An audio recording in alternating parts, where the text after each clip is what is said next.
All right. So, well, there's nobody in here. I'm going to pack the bomb.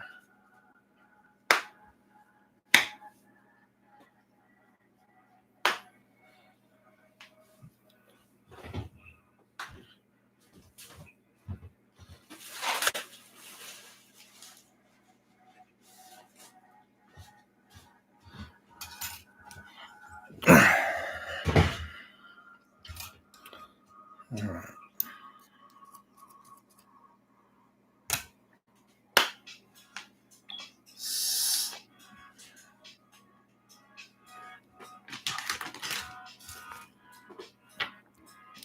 Oh, shit. So I don't have my fucking grinder with me, man.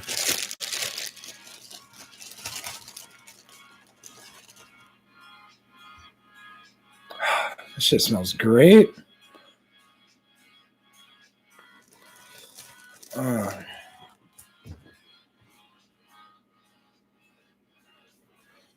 I'm playing a different playlist, and I don't want it to get flagged or the fucking video to get flagged. Or I'm gonna have to find a way to break this weed up without a grinder.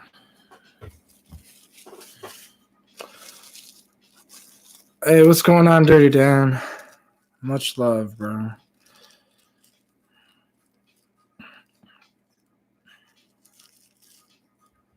I'm just packing the bong.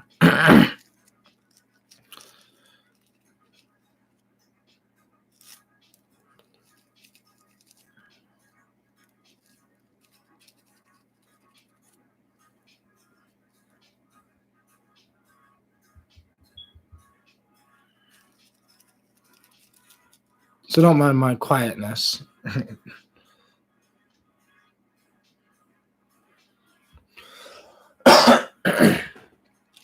Hope everyone's doing, having a good night. I'm gonna drink a bunch of coffee. So I feel the coffee kicking in.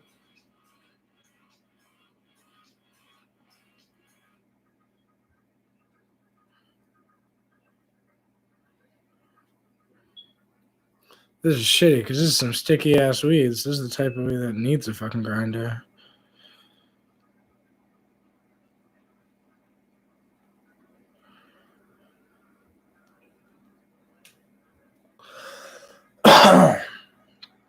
Fuck yes.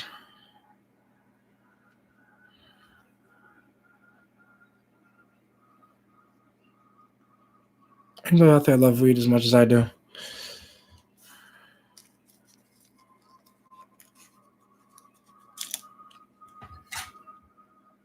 I probably should have did all this shit before the live stream. Like, pack the bong, get the wax ready, all that, but...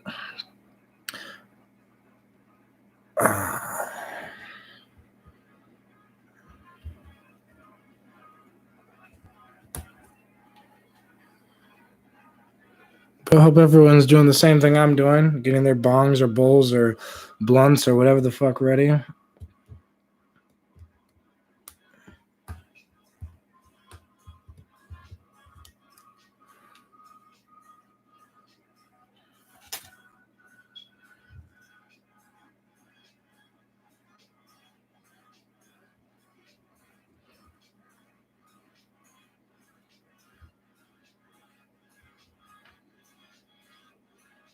It's packed with 2 different types of weed.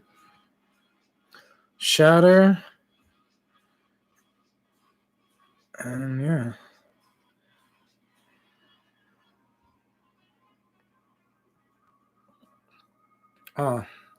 So I hope everybody is ready to start this live stream. Fuck yes.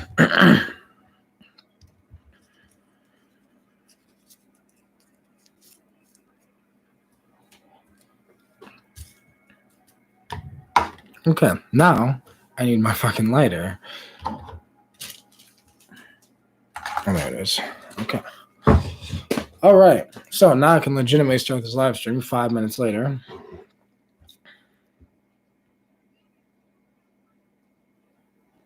So if y'all smoke with me, vibe with me, and yeah. So, let's smoke. If I can get the fucking lighter right.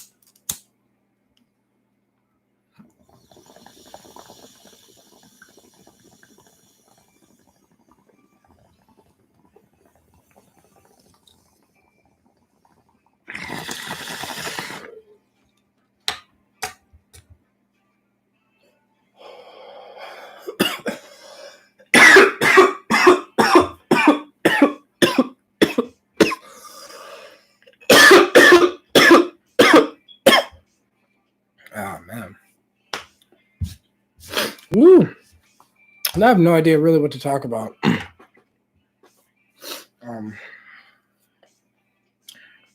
Besides that weed, because it's the last bit of the weed that I've been smoking for the past week, and I just got some new shit today.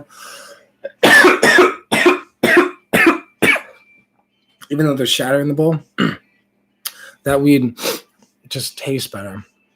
I noticed the weed smell much stronger. It just has more of a soury taste to it, and the wax adds to that type of taste. But that was a nice hit. Okay, so Anthony Tooley, what's going on? Have you ever tried hemp wick? Yes, I have. 2015 or 2016, one or the other. I tried hemp wick for like a whole summer. I used hemp wick like every day. I didn't use any lighters, and it's honestly better to use hemp wick because you get the taste. Like, because I'm someone that doesn't just like to get the weed high. I love being high, but I'm like a weed connoisseur, and everyone says that, but it's like legitimately, I just love the taste of the different tastes of cannabis and the different smells of cannabis. And yeah, there's the high, but I can deal with a weed that tastes like shit that gets me high, but I just prefer a good tasting weed.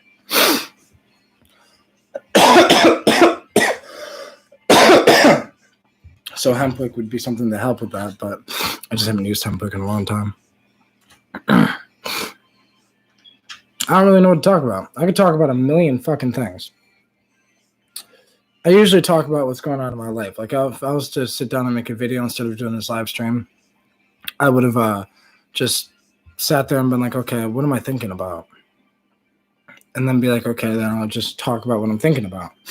But what I'm thinking about is I'm thinking about so many different things, but the main topic in my head tonight was like, I don't know, it just kept going in my head, and as I would use the bathroom or something, the main topics would be like,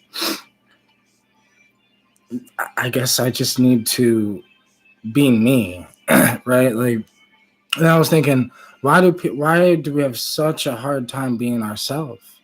Why do we have such a hard time being and being the people we were meant to be? We're embarrassed. Why? I was dancing today, so I was walking back from I went to go see my girlfriend, and I was walking back from seeing her, and I had the headphones in, and I was just sitting there jamming out, right? And I was thinking to myself, would I have done that if there wasn't this quarantine and there was a bunch of people outside? Or did I do that because I felt more comfortable because there was no one outside? I was just thinking, well, I was just being myself. Right? I was just being myself in the moment. I was listening to a song that made me want to move and dance. And it didn't matter if I was outside in public or not. I moved and danced. But that was mainly because there was no one around, because the quarantine's making it so no one's outside. So, like, and I'm just jamming, right? And, like, for a brief moment, like, when you have moments like that, you kind of just forget. Those are moments where you kind of just forget and you become, and you fall, you're in a timeless moment, and moments like that, where it's like you're just in the moment, just jamming to the music or whatever you're doing. But, things like that, I feel like I don't understand why we have this nervousness, this scared thing where, like, we don't want to, embarrass ourselves. I do it with singing and rapping because I also sing and rap, but I'll be slightly embarrassed or whatever to sing or rap in front of somebody, to sing and rap in front of just some random person. Rapping is a different story. I feel like I could rap in front of anybody, but to sit there and sing, it's complicated because it makes it threatens your ego a little bit, but I think facing moments like that is what makes you want to be yourself, right? Facing moments of the moments where we feel embarrassed, but we do it anyways. It doesn't matter if you feel embarrassed or not, because I think those moments are critical. But yeah, feel free to ask any questions. Don't get me wrong, I also love to ramble. Because that's the thing, I just love being me, right? And I think we need to just come to the understanding that we need to be ourselves and we need to love being ourselves.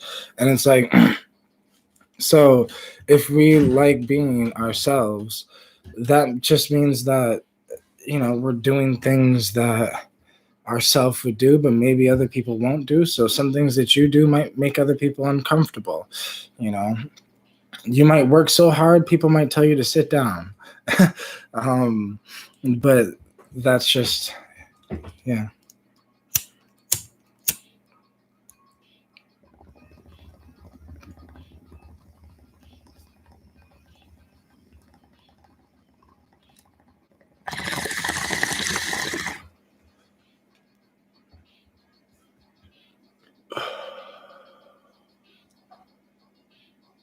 Ooh.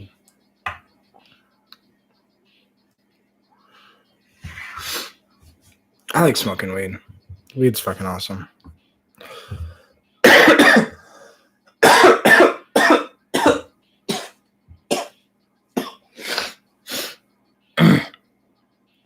Fuck yeah.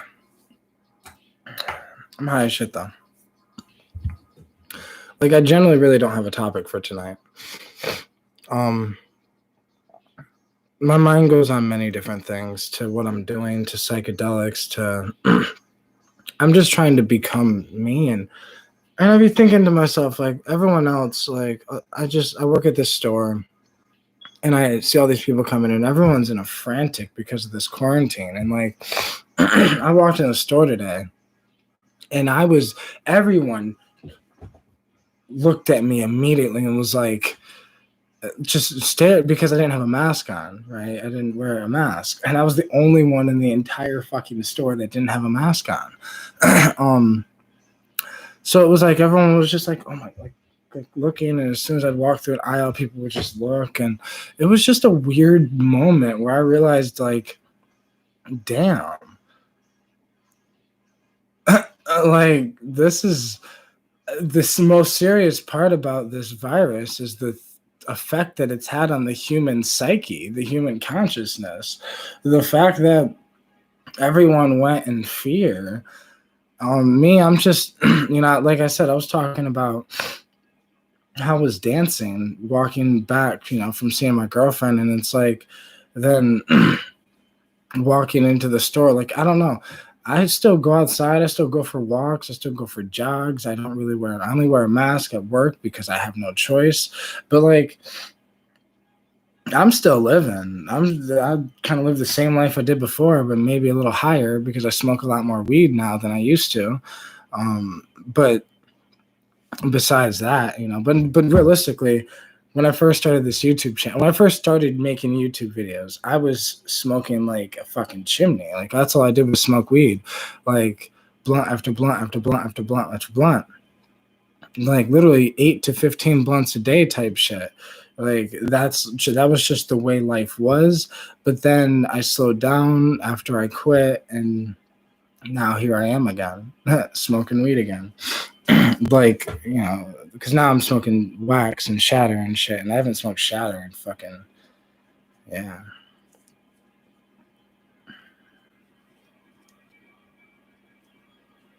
But it's so crazy that I have so many, I might talk about this one psychedelic experience that I had, like make like a live trip report about it, real quick, because I was thinking about there's so many experiences that I've had with psychedelics over the years, and these things have affected my consciousness, but so is cannabis, and so is kratom, and so has fucking green tea and coffee, and because all of these things are psychoactive substances, right? All of these things. I'm high as fuck right now off of cannabis and shatter, but it's like THC, psychoactive substance, but a beautiful one, a very mild. That's why people call it a mild psychedelic, because the word psychedelic can be thrown around a little bit. It's a little loose, because psychedelic means salvia, including DMT, including LSD, but also including ibogaine, and ibogaine and salvia are not, so they're all different, but they're all a similar thing. They all dissolve boundaries, and they all push you to the edge. Because take a high dose of cannabis, and let me tell you, you can get pushed to the edge. You can still get pushed to the edge, just like you could on mushrooms, on mushrooms or on ayahuasca. You take a high edible dose of cannabis, you can get pushed to the edge and face yourself. And so many people talk about they have anxiety from cannabis, and it's so crazy that cannabis is the most anxiety-ridden substance I've ever done, and alcohol is the only substance that I've ever done that scared me, because I couldn't do this if I was drinking. Like, me personally, like, I couldn't communicate and think as clearly and deeply and be myself. And it's the only one that kind of risked myself being hijacked on the inside of my mind, because every drug I've ever taken or every plant I've ever done, from everything, I've always just been me still. I've always in my head still, I'm still in control in a way. But yeah.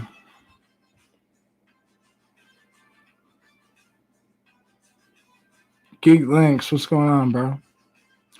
I've tripped on the 10 gram already. Vape bud. Oh, geez. Fuck yes, bro. 10 gram edible? That shit was probably intense. But I like the fact that you can do that with cannabis, or you can do that with other plants.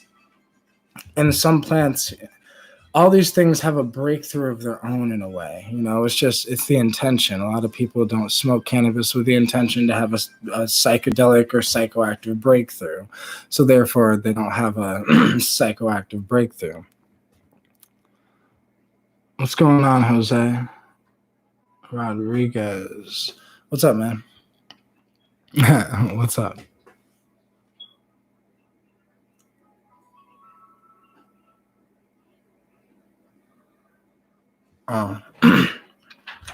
If anybody has questions about anything, just ask a question. I'm about to hit this bomb and get probably way too high. But I've been living a busy life lately. I guess I can talk about that real quick. The shit's been crazy.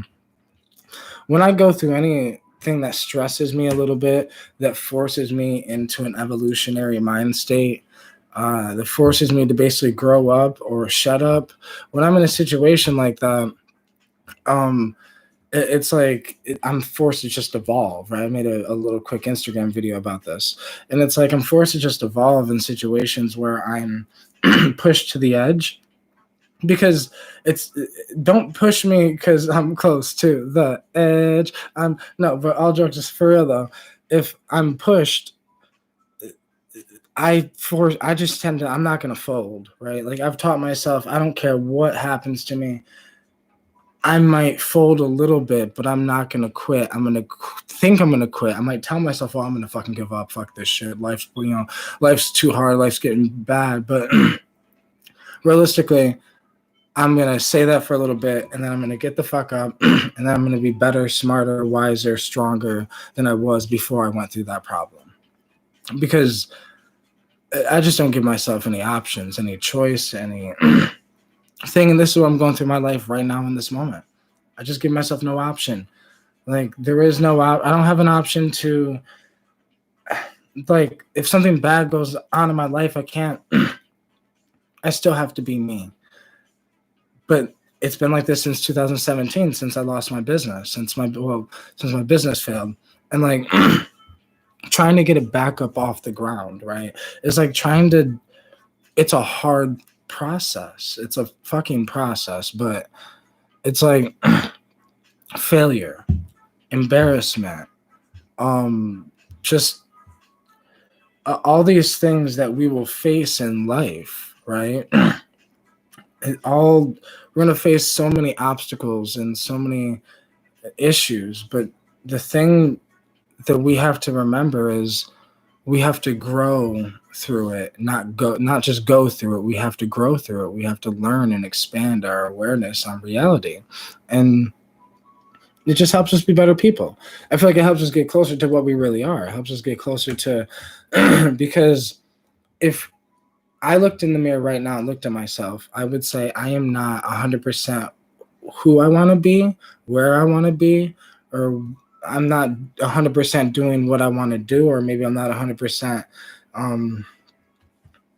just content with life. So it's like I'm striving to get closer to my ideal phi, I guess you can call it, because I don't know if you know what phi is, but phi is like it's the golden ratio. It's the phi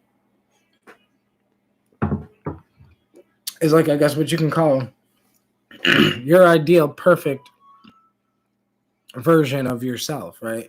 Your greatest version, as Ralph Smart says, but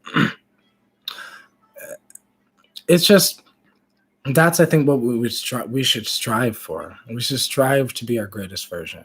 We should strive to be the people that we were born and bred to be. And the only way to do that is to face adversity, to face harshness, to face realness, to face reality, to face our pain as much as we face our happiness. I don't know one person that avoids their happiness, right? Everyone sits there and we all feel our happiness. As soon as happiness comes, we all feel our happiness. But as soon as tragedy comes, or disaster, or pain, or discomfort, or we try to run from it. It's like we should treat all emotions the same way we treat happiness. We should look at everything the same way, which is, it's all helping us understand us better. And once you understand yourself, you are literally unstoppable. Once you fully grasp what you are possible of doing and what you're possible of thinking, like, you are in charge of you, and it's fucking insane. It's the biggest realization I had not too long ago, that it's like, my life is dictated on me. Like, nobody else, me. What I think about myself. Can I look in the mirror and say, I love you? Like, that really matters.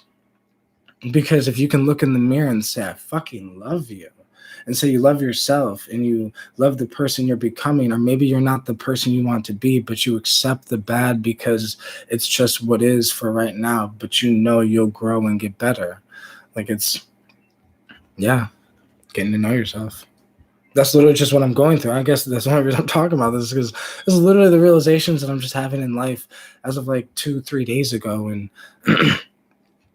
just then thinking about it today, and just every time I'm faced with something small, even the smallest little trauma, the smallest little problem, right? If there's a little small problem, it's like, I learn as much as I can from it. I learn from from somebody's talking to me about their problems. I learn from their situation, because that's why I think listening is important. Like, whether with psychedelics or with real life, I think that thinking and listening, learning how to pay attention and silence the mind, and learning to listen to understand instead of listening to reply. I think that doing that allows us to fully just gain more and more information and get a full understanding of ourselves, because it's weird how understanding someone else can help you understand yourself, because it's just how it is.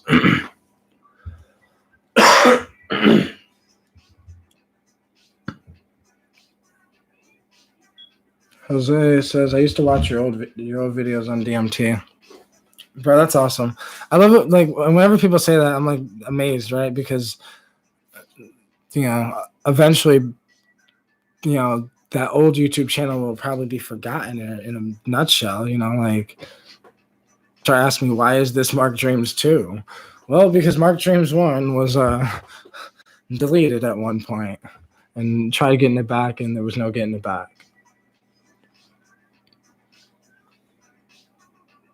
But if you wanted to, I still make videos on psychedelics. Mark Dreams Trip Reports is another YouTube channel I have, and that's where all my trip reports are. But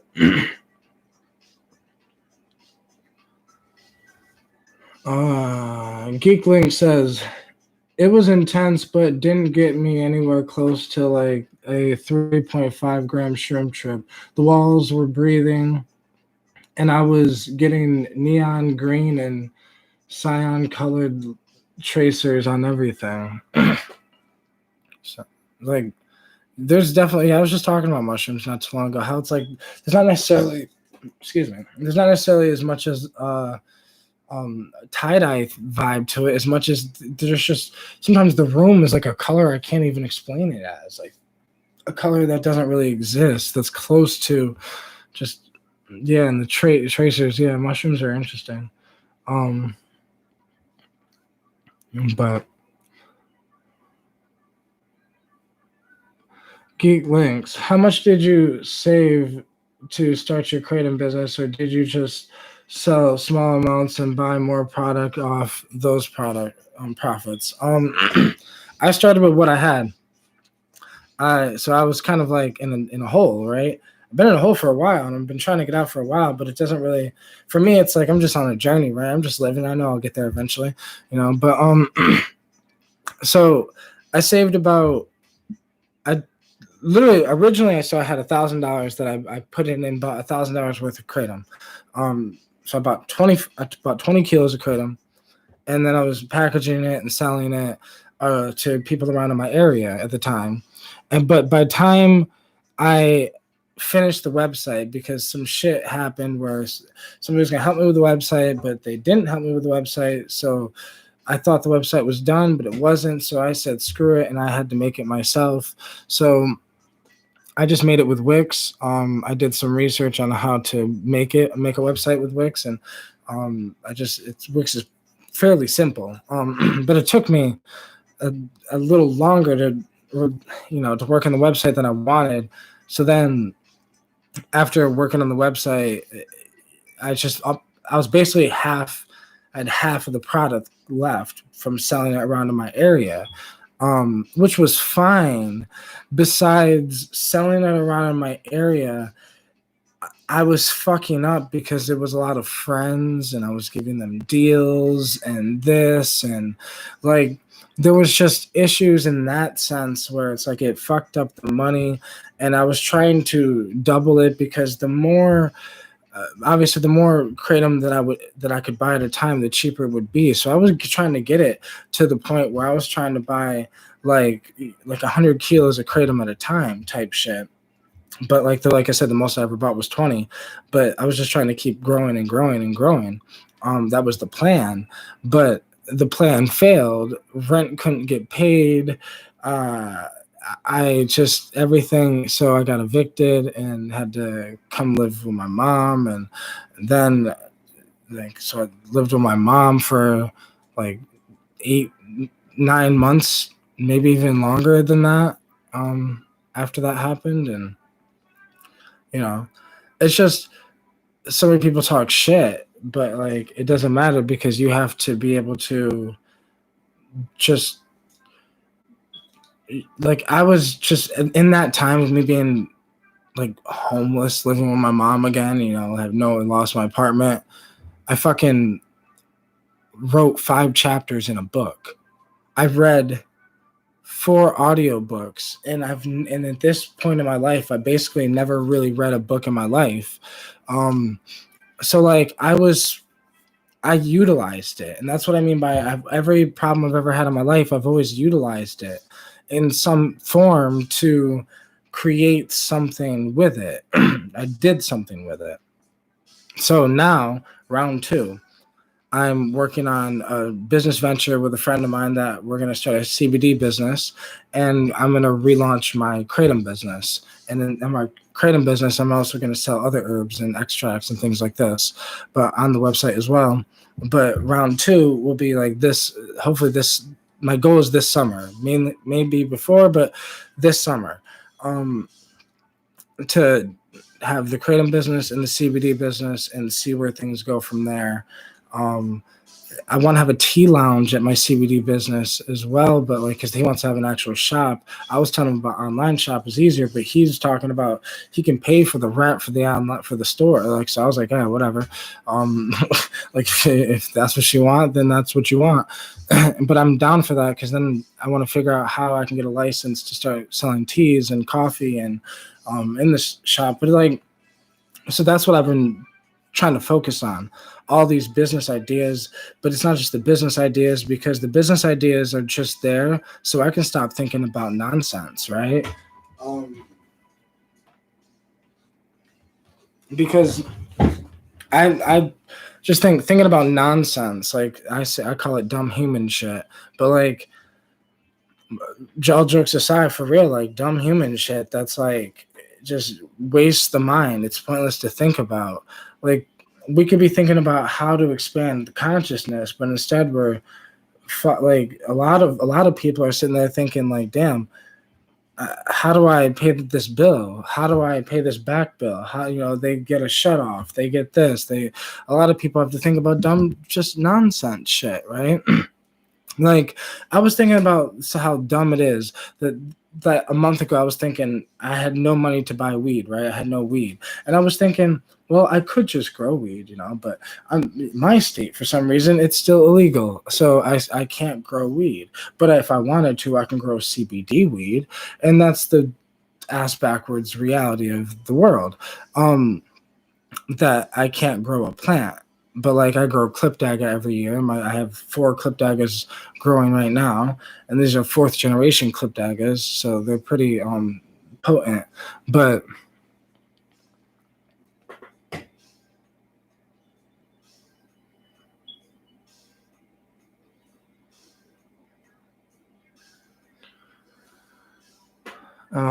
official Zach System VA, what's going on, man? I'm right with you, brother. Steven, love is the strong force that holds you together. Steven says that. Dope. It's real shit.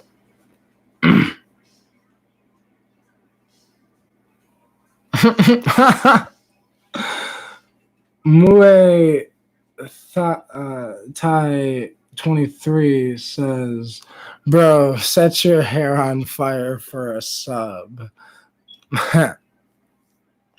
You're funny. That's dope, though.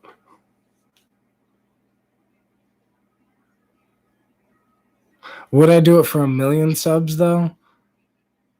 That's a good question.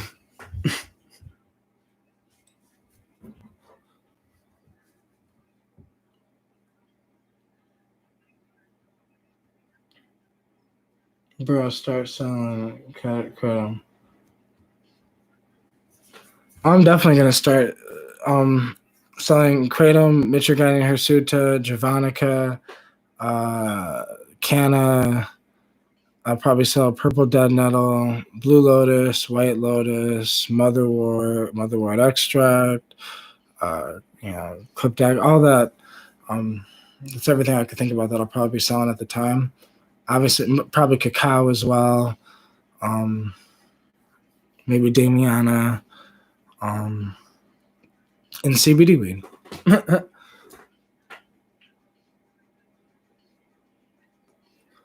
Schuyler Crooks, homie, I commented on an old Instagram post asking about how to make that Dagger Brew with the Blue Lotus. You should comment it on the post for your followers to reference.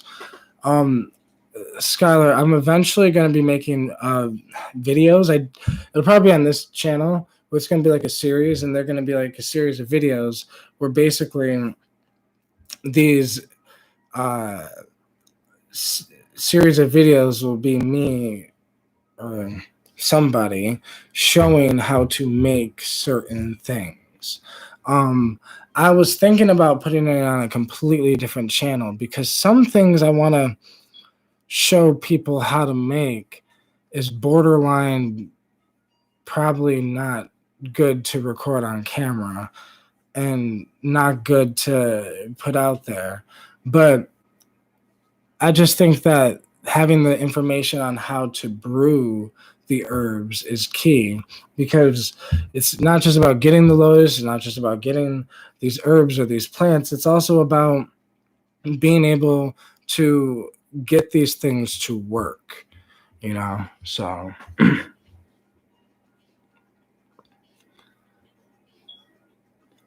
Skyler Crooks, I've been watching every single video and live stream of yours since I found you. I hope you don't stop giving feedback and info to your fans. Nah, I'll never stop. But I also don't look at people as fans, right? Like I look at you as the same way you look at me. You're like, we're all in this together, right? They're like, I don't have fans because that just sounds weird. It's just I have people who just are interested in conversating, are interested in conversation. That's all, right? Like I can imagine there couldn't be one person on the channel, especially in a live stream, that's not interested in just genuine conversation. Because shit, I get high as fuck, intoxicated as shit, just on conversation. Like I get high as a motherfucker off of conversation because I love to conversate, and it's this feeling that I get when like somebody has an idea and then they ask me about the idea, then I give my feedback, then they give their feedback, and it's like conversating is magical because you can get lost in a conversation. Conversation can become timeless. Yeah.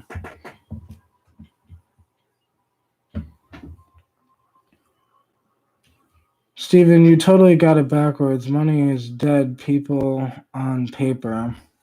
Money is dead people on paper, but sadly in this reality, money is a tool that we use to get things that we need and want. So my problem is psychedelics have kind of, like 3 years ago, psychedelics kind of pushed me away from money, because back when I was like 14, I was in this gang/rap group called Straight Cash, and that's why it's tatted on my hands. And we were all about that money. It was all about making that money and all that shit. But like I had this love-hate relationship with money. But lately, I fixed my relationship with money and realized that money is just a tool. It's like having a gun. It's dangerous. Having money is dangerous. Having a gun is dangerous if you don't know how to use it. And so many people don't know how to use it because then they get addicted to it, and then it becomes the center of their reality, which is all they need is the money. They need more money, more materialism bullshit. But you can also use this shit against itself, You can use the system against itself. Hack the system. So that's what I'm trying to do. I grew up in a poor family, so I have poor habits. I have poor man mindset. I have a poor man mindset. I have sometimes poor man thinking.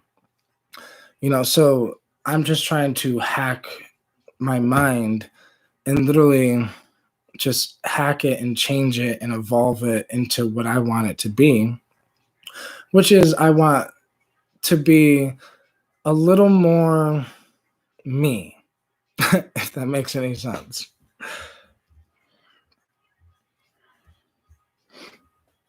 Because none of us are going to be the same at 26 that we're going to be at 46.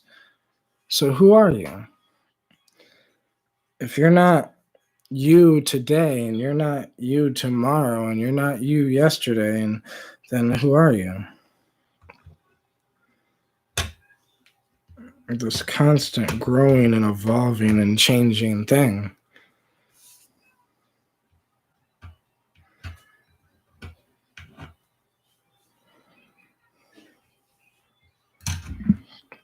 It's so crazy that as big as hits I took, it's like there's nothing gone from the bong.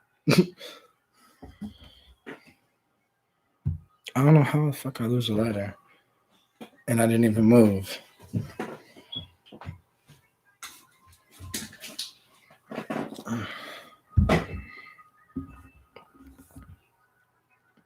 Christina Vasquez. Hello, beautiful. What's going on?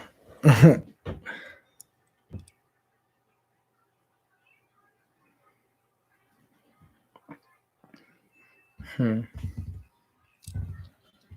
about to hit the bomb.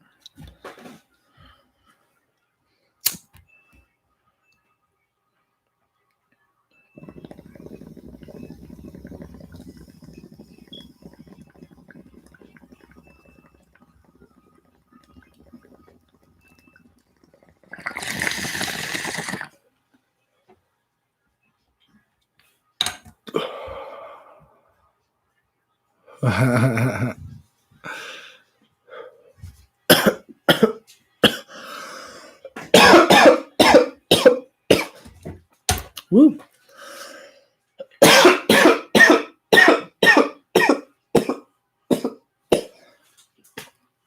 was a big hit.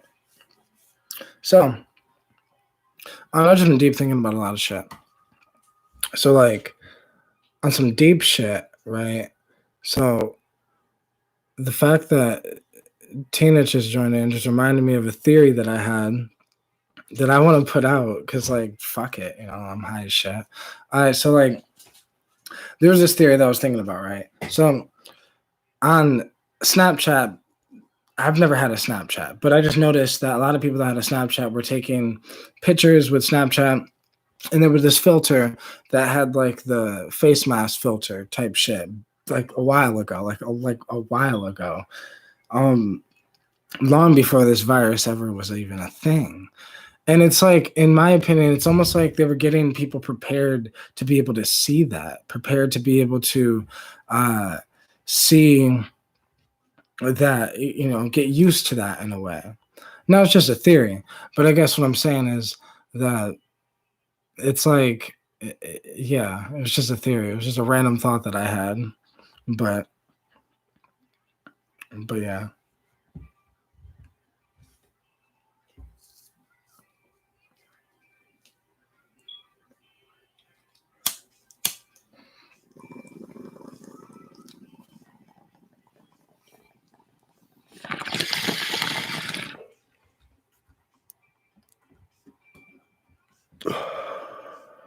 I think I'm high enough for a psychedelic conversation. I'm really high. So I've been just on my grind and shit, but like, another thing that keeps me going though, I am part and you are part and we are part of this giant fucking thing that's going on called life. And life is the most magical experience that humans can go through. But the craziest thing is it's like it's good, it's bad, it's beautiful. But that's words that we call it because that's all we can explain it as. But really, it's a fucking masterpiece, right? Like the entire design of creation and reality and life itself is a fucking masterpiece because every little piece to the puzzle is there for a reason. Everybody you've met in your life, you've met for a reason. All of these things, like life throws lessons at you, you know, things that make you happy. It's like I've heard a lot of times, I've heard so many people, like in the entrepreneur community, I've heard so many people talk about how in life, you know, well, I've heard, I guess, two people, David Goggins and fucking Ed Milet, I'm pretty sure.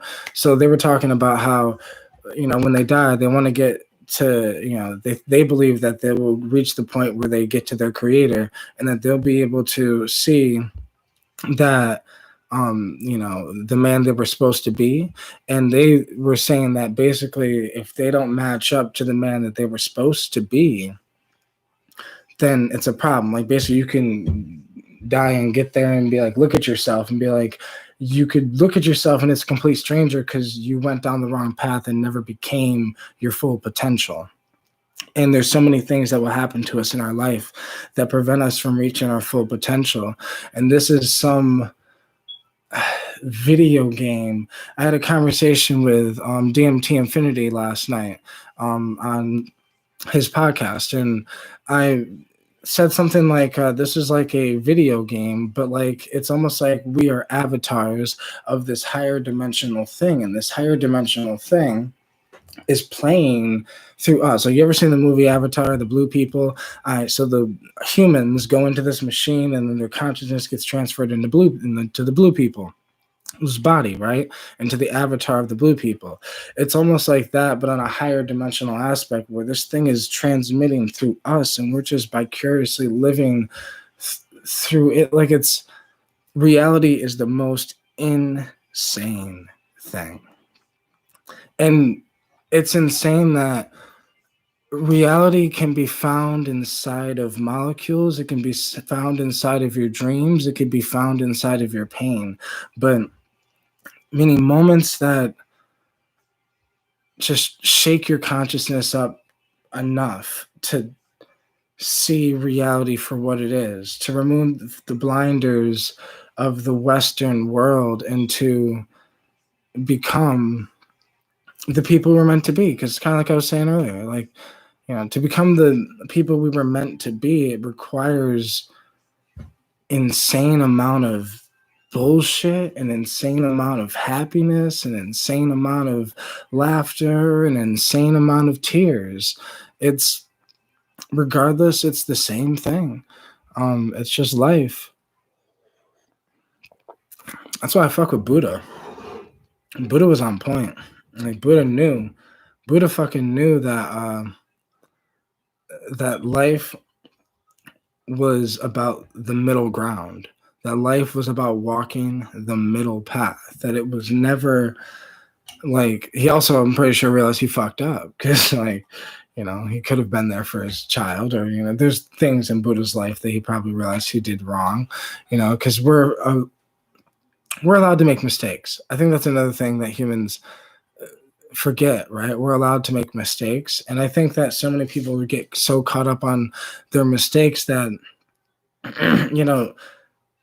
I don't believe that there are bad human. I guess it's like I almost contradicted myself. So I definitely believe there's bad humans, right? I believe that some people can be just really fucked up. You can think of the really fucked up humans, like the serial killers and the Hitlers and and those type of people. But majority of people, really, it's not that they're bad or that they're whatever. It's that humans get caught in patterns and behavior cycles and past, things that happen to our past that we've done so many times that it's like our body knows how to do it without our thoughts or without our mind. Without us, we literally become, without the doubt, the worry, I think, because what I was saying originally in the beginning of this live stream is like just being yourself, right? Like, why do we have this hesitation to be ourselves? Like, why did I dance earlier today walking down the street? Because there was nobody there. But would I have danced walking down the middle of the street if there was a bunch of people there and there was no quarantine, right? Like, who knows? It's weird that we have this hesitation to be ourselves. It's weird. It's just, I guess humans have to face the only thing in your way is yourself, I guess. And that's some real shit. Everything those entrepreneurs and fucking motivational speakers and people like that say, it's real too. We don't want to hear it. The typical thoughts create reality, guys. But thoughts really do create reality. Like, what thoughts do you have in your head? If you analyze genuinely what thoughts do you have in your head, you will genuinely analyze and realize what your life is. Right? Like, look at your thoughts, then look at your life. You'll realize that your thoughts, your life, they're connected.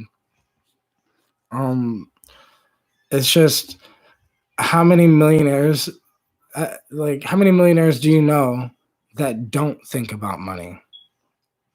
Every millionaire thinks about money, even if they don't realize they're thinking about money. They're thinking about money because that's because if not, they wouldn't have the $1 million. Every psychonaut, has experiences with psychedelics or psychoactive substances because, it's like that's what was on your mind to become a psychonaut. Every pothead smokes weed, I had a friend one time tell me, my friend Mike T, he was telling me that a long time ago, I was like an irresponsible type of guy. So like sometimes I would have no money, but I would always have like a shit ton of weed. But I didn't sell weed back then because I was like, why the fuck would I sell weed? I'm just gonna sell weed, get some money, and buy more weed. So like, I just didn't, sell weed back then. But Mike T was telling me the only reason why you have weed all the time is because you think about weed all the time. Like he said, what do you think about the most? And I was like, well, today I was just thinking, I was like, well, it's not the most necessarily, but I was like, trying to make excuses, but I was like, basically that, how I'm going to get the next, how am I going to get the next eighth, or how I'm going to get the next quarter, or like how many people do I have to come to the studio? Because back then I ran a studio, and like, so people would pay me, or people would, just pay me by like, sometimes they just pay me in weed, to be honest. Like sometimes they just give me a bunch of weed and say, here you go. I want to make a song and master the song for me, and I'd master the song for them. And that's just what I did at the time. And he was like, well, if you didn't do that and you only accepted money, you save that money and you invest in a real studio, you invest in this and that. I didn't understand. I didn't want to listen to what he was saying because I was younger, right? Now that I'm 26 years old, it's so fucking crazy that I get what the fuck he was saying the whole time now. But I didn't then because I thought I knew. I thought I was me. I thought I was I don't know. I just thought I was fine. It's like I understand you're trying to give me advice, but I get it. But I got this. Like that's my mindset was that I was just not going to listen to what he was trying to say. But if I did, I feel like I'd be better off right now because I'd actually have a real studio. I had an opportunity to have a real studio back then. That's why it's like things that keep repeating in my life or keep coming up. I think that's for a reason. So I think it was for a reason that now I have an opportunity to start a CBD business. I think it was for a reason that for some reason I got a call to get this job. It wasn't like me calling. Like I was kind of going to forget about it because I was thinking I didn't really want the job right now. And I was thinking, never mind, fuck it. I just don't want this actually, never mind. But then when the fucking manager called me from this job, then I ended up taking the job anyways. And I figured, well, I could just save up. I can save up. I can utilize it. I can grow. I could try to apply what some of the knowledge that I learned a long time ago, and I can try to apply it to my life because applying the knowledge, I didn't want to listen to it back then, but if I listen to it today, then I know it can change my life because it changed his. He's doing pretty good. Like he's the only person I know, like he's the only business type guy that I really know that's been doing his thing. And it's like I think the I think we need to balance the thing with the money situation. Like, so many spiritual and psychedelic people are like anti-money, and I'm not necessarily anti-money as much as I'm not attached to it. I like to have certain things. I like to just have weed. Like, certain weed costs money. Shatter costs money. Unless you grow it, but still the products to grow it cost money. The electric bill might raise unless you're probably using LEDs, which help. But like, there's so many variables to life that require money. Especially like if you have a family, you have kids, you have this, you have that, you have responsibilities, it requires money. So it requires us to sacrifice our time to figure out how to get these things. Now, life could hit the fan at any time in reality, but you got to be prepared for that. But in a sense, life is all about this weird balance. I like what you said. Steven says, I like what you said about money, but did you notice how you phrased it as human BS or money? It's the or and yes, hack the system. Yeah, I really do believe that we just have to hack the system, but we have to hack all of the systems. We can hack the fucking systems of reality itself. Hacking the matrix, right? Hacking the matrix by waking up one person at a time. Because the more people that start to wake up, I was at fucking work, and this chick I work with was talking about how more people are waking up slowly and surely, and I was like looking at her like I don't really hear most normal people talk about shit like this. So this is a random thing. I'm just sitting there like making a pizza, and I'm like, random thing, and like I was like just listening. Then I was listening, and she was talking about this, the 5G and this and that, and how more people are asking questions at least. And because it's not about the 5G, fuck the 5G shit, fuck the virus, fuck all this other shit. It's more about the fact that right now in human history, there are more humans asking questions than ever. More people are questioning what is being said than ever. But also, more people are living in fear than ever. But at the same time, more people are just asking questions. And it's a slow process.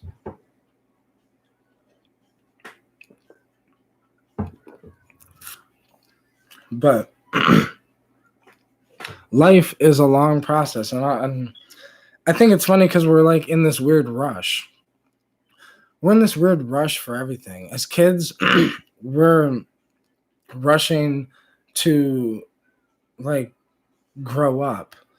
And as adults, we're rushing to get our dreams and get our success and get that house and get that car and get that wife and get that this and then we get all that. And then we're rushing for something else. I mean, and then we rush for the end of life, and then we rush and life flashes like this, and in one flash you'll be 10 years old, and then in another flash you'll be 60 years old, and you'll be like, damn, where'd the time go? How many experiences and good times did you have through that, right? I think life is about making as many magical experiences as you can in a small amount of time. Who really lived? The person that lived till they were 20 years old but lived a motherfucking wild life and traveled and did psychedelics and woke up and did all this other shit? Or the person that lived till they were 60 years old or 70 years old and never really did anything or never went anywhere or never really enjoyed their life and was miserable? Who lived more, the person that was happy for a short amount of time or the person that was miserable for a longer amount of time? It's a weird thing that we live in, but we are like kind of basing our society as like kind of to wait for your happiness, to work hard, work at a job, work hard. You have to wait, and then you'll be happy. Maybe when you get that raise, maybe when you get this, or maybe when you start doing this, or maybe when you start doing that. Like, that's why I've said fuck that. I refuse to do that. I'm just going to be happy and like right here, right now, no matter what, right? It doesn't matter what anybody says. It doesn't matter what humans say, what humans do. You choose whether people affect you or not, right? You know that old saying, sticks and stones may break my bones, right? But it's so much deeper than that. It's so much like you genuinely, like if you genuinely even care what people think about you and how you are, like then you really, maybe you don't know yourself. Because like I know myself so well that when somebody is like stepping up to the plate to be like whatever, you know, talking shit for lack of a better word, you just really got to be like, whatever. There's somebody in the live stream earlier. I mean, the other day talking about, you know, somebody was talking shit and like, what about these people that were, you know, talking shit and putting them down and this and that. And the things you got to do with shit like that is use it as fuel. Like I said the other day, like use that shit as fuel to fucking get yourself out there. You know, don't be envious. Don't get angry. Don't become whatever, but also use it as like a fuel source to set that shit on fire, to start setting your soul on fire to accomplishing who you want to be, you know.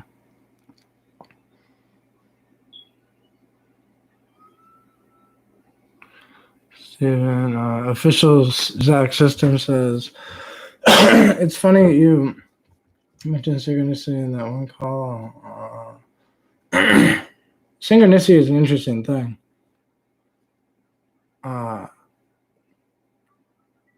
Kalea phrase, shut your big ass up. You're very fucking stupid. It's interesting. It's interesting how, I mean, if you know, maybe it's just somebody having fun. You know, see, that's the funny part about reality is you have to look at, you know, sometimes people take things too seriously. You know, I've seen people in live streams where it's like, I'm like this sticks with other DMT Infinity. What's going on, man? But some people are just like a little. You just gotta learn to laugh, you know, because people take things too seriously. Because like I've been in live streams where like people were getting trolled, right? Like hard bodied trolled, and then they'll be like I don't know if I'll ever get to the point where I'm getting trolled so hard that like I have to like block somebody because I don't really give a fuck what people say. So it's like as long as it doesn't bother the people in the chat, it wouldn't bother me at all. But like, you know, I just think humans need to learn how to listen to things they don't want to hear, but also on both aspects. Like just learn to laugh. If you can't laugh at yourself, then what the fuck can you laugh at, you know? Because I do talk a lot. But isn't that the point of this live stream? What do you want me to do? Just sit here like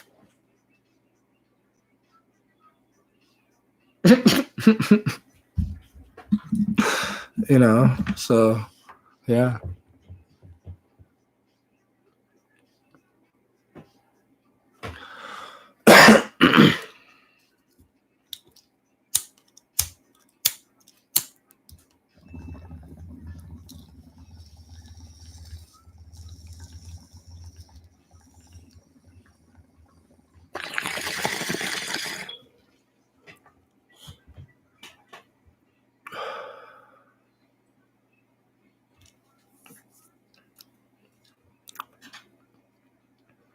High as a motherfucker.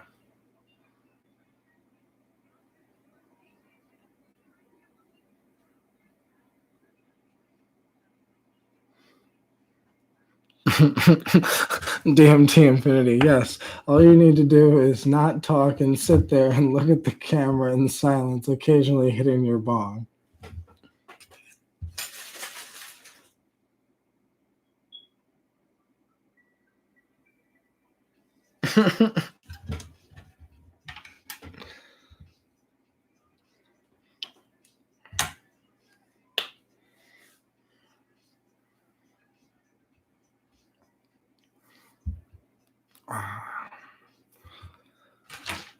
So I got this other plant, okay, that I'm so mad because I put this shit in my pocket and the buds weren't fully dry, so they're like flattened.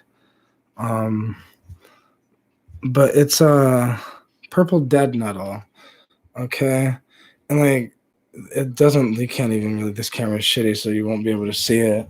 But it's like purple dead nettle. Okay, it looks kind of like weed, but like now it's just all flattened and shit. But it's weird because I tried it in a tea. It didn't really have an effect besides it gave me energy. But I also tried smoking it, and it definitely did something. Nothing too insane, but it did something. But I was thinking about making an extract with it, or I was thinking about smoking some eventually, or I was thinking about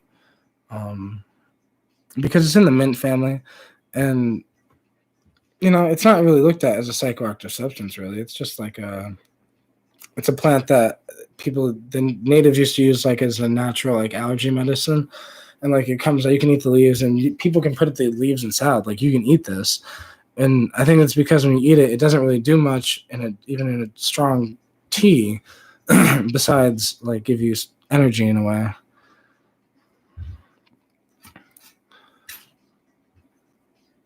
But I think plants are interesting, right?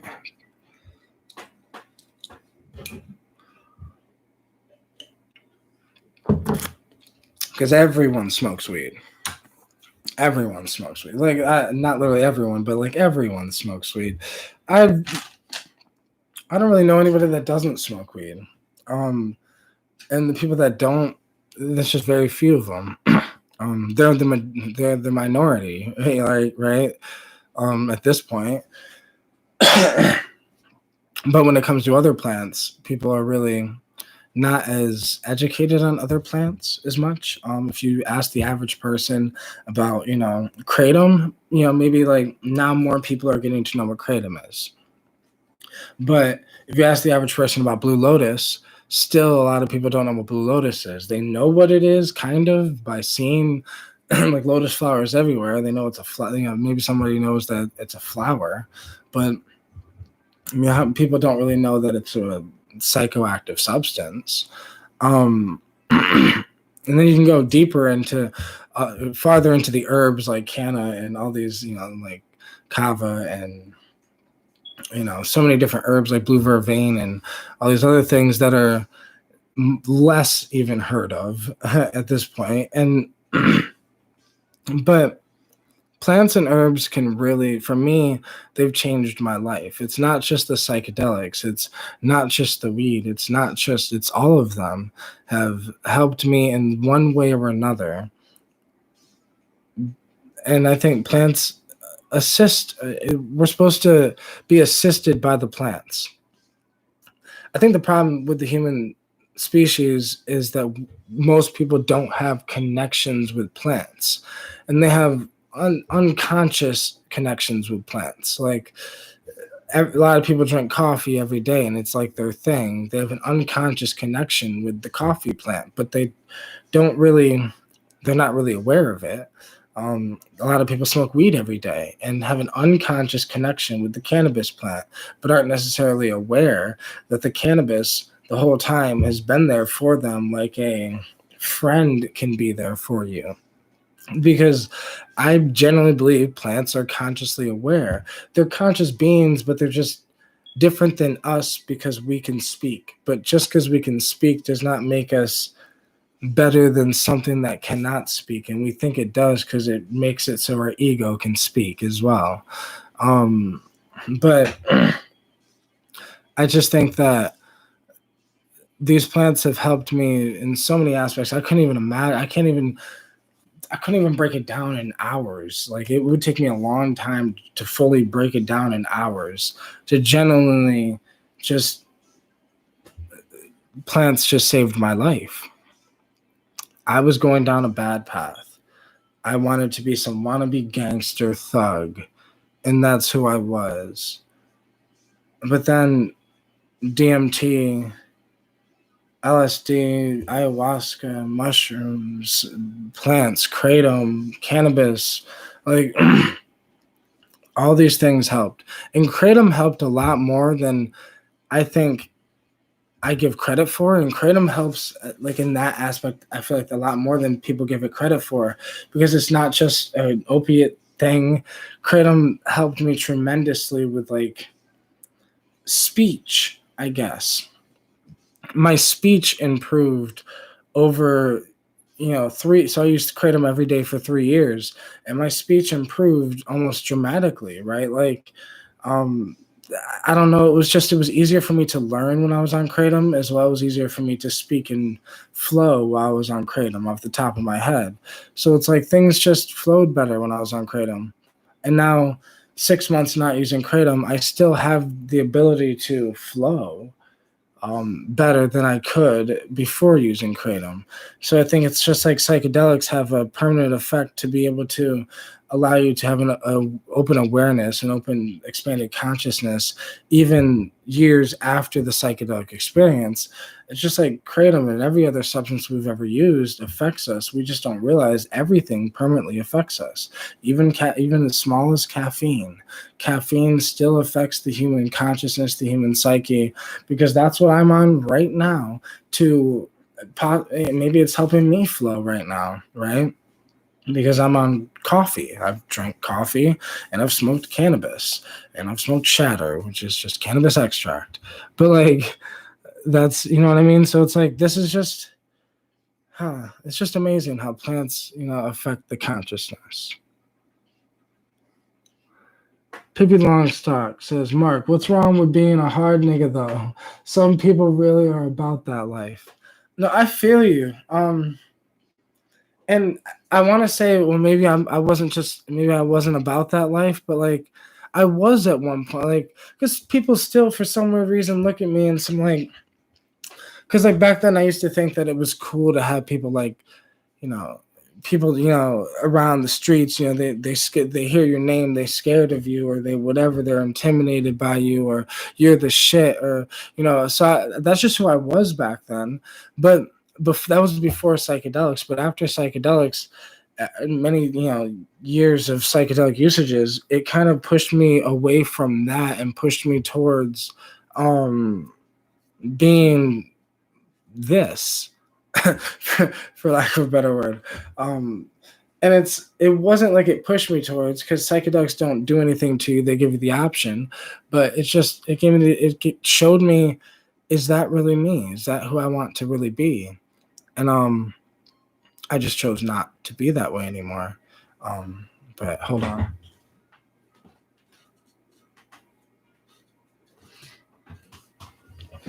But yeah, I just chose that it's better for me to be who I was meant to be instead of be who I was molded into.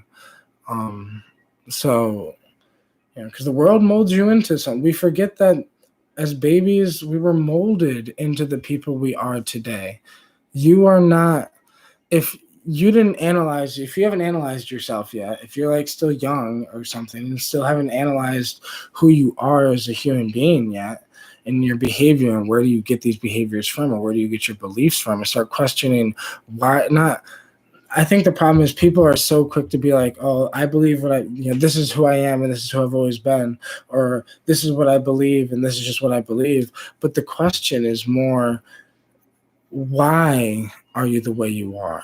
Not this is who I am and this is who I've always been, but if that's how you've always been, what made you start being that way?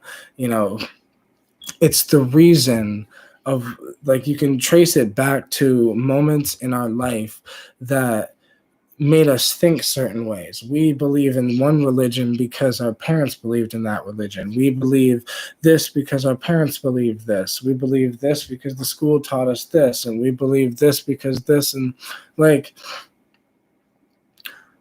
I was like, just fucking talking to my daughter the other day, and she's the one that told me, like, it's like school is preparing you to work a job.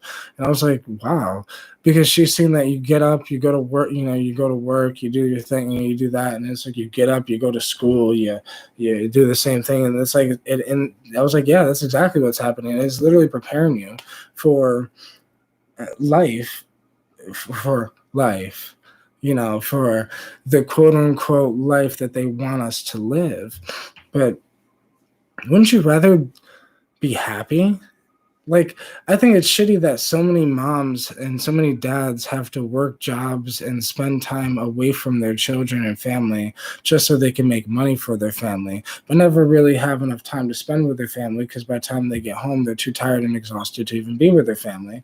Besides, now in this quarantine, everybody's home with their kids, but like, I've noticed that most people are just fucking buying more alcohol, right? Like I've noticed I'm working at a store, you see how many people buy alcohol, and even people that work at the store with me, they're like, yeah, like people are buying more alcohol now.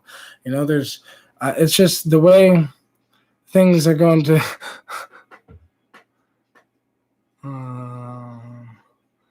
DMT Infinity says, bro, your daughter's gonna be a fucking genius.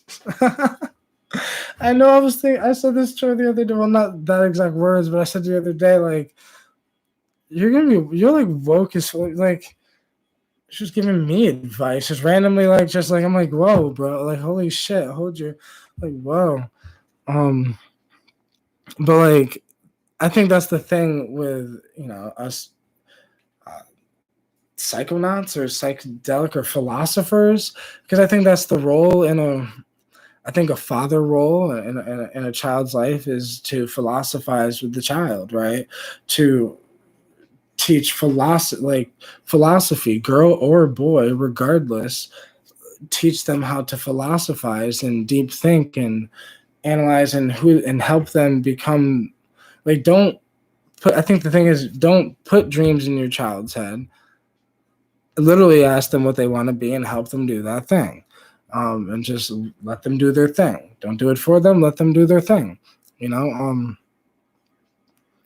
Like I told my daughter she wanted to do like YouTube and TikTok and all this, and she wanted, like I told her, like, you gotta sit down and let me teach you how to do this stuff. But children, it's hard for a child to sit down and actually learn what they want to learn, especially with all this technology and programs where if you were to try to learn how to edit a documentary together or try to learn how to edit, music together.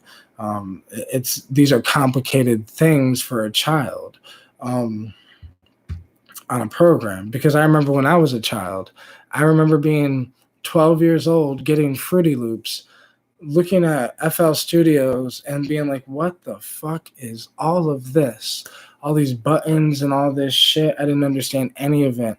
And still to this day, I'm 26 now. Still to this day, I only understand like 35-40% of what Fruity Loops can do, but that's all I need to make the beats that I make. But if I could understand more of the program, I'd be able to do more on that program because there's so much shit you could do. Same thing with Blender. So I'm working on trying to learn Blender right now and watching tutorials on Blender. And I'm working on trying to just make animations. I just want to make like I guess realistically, I want to start with a 5-minute animation. And go from there. And that 5-minute animation, I bet will take me 5 fucking months to make. But because I'm just trying to learn how to make as many things as possible. I was thinking about also trying to learn how to paint, but it's like, damn, I feel like I'm putting just so much on my plate. But it's because I think that's what the fuck we're here to do. What else are we here to do? We're here to create. We're here to think and put those thoughts out, because that's all I do online, right? I just think and I put my thoughts out. So thinking and putting the thoughts out, that's an art form in a way, right? It's an art form, putting words together. It's art. But the music I make, the beats I make, that's art as well. Flowing is art. It's like all of this is art, and it's all expression of the self. And I think that's what we're all supposed to do, is express ourselves into the world. And I think that's what the internet is for. It's weird that the military created the internet, but it's like they didn't understand what they created, because like it's almost like this thing is a thing that can store information. So why not use it to store human consciousness? Not like literally store your consciousness, but store your ideas, because that's what I was thinking. I'm pretty sure that's what Terrence thought. Like, it's like Terrence McKenna, knew that the internet was going to be a thing. Like, maybe that's why he recorded himself so much, because why else would you have your record so many recordings like that back then? It's like, I think the internet is an amazing place. And I used to think YouTube was the place. And here I am on YouTube, and YouTube is the place still. But YouTube has become a dangerous place for people with a deep mind. And people with a deep mind have been labeled as dangerous people. Right now, people are getting deleted if they talk about 5G. Nowadays, people are getting, in 2017, my channel got deleted because I was talking about my psychedelic trips. But I just think that expression of the self is the whole point we're here in the first place. So we just need to express the self in the best possible way we can, no matter the obstacle. Shit, Timothy Leary went to prison for 10 years for a joint. So, like, he was dedicated to the path. Like,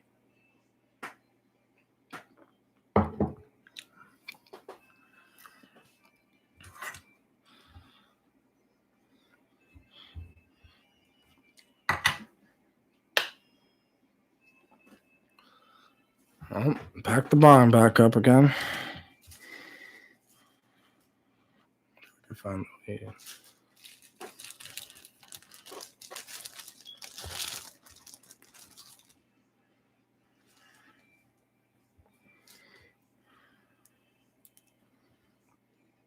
Anybody got any questions? If you got any questions, feel free to shoot the questions.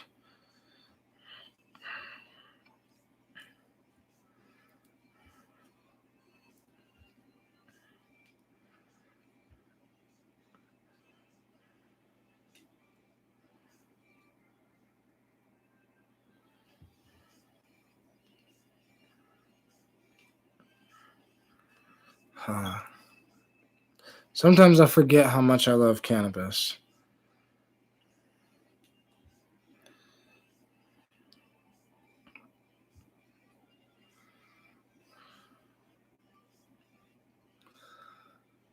Lil Disco, have you ever Jedi flipped? No, but I would fucking love to Jedi flip. There's a bunch of things that I'm definitely gonna try. I've candy flipped before. That was fucking beautiful.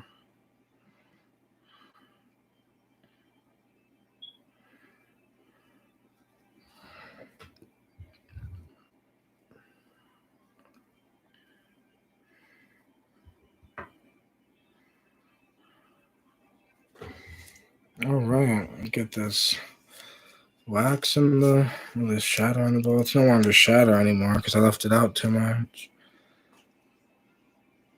But it's fucking great. There's not much left, but it's fucking beautiful.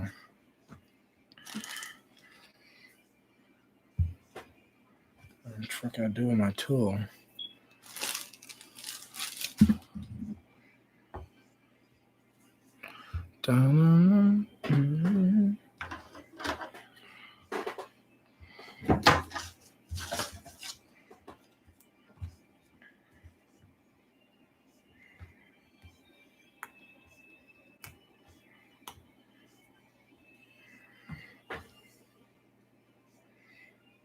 All right, Geek Links.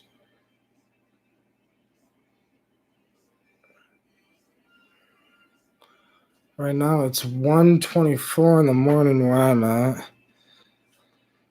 I don't know what time it is where you guys are at, but I hope everybody's enjoying their night. I hope everybody's as high as I am, or at least feeling good.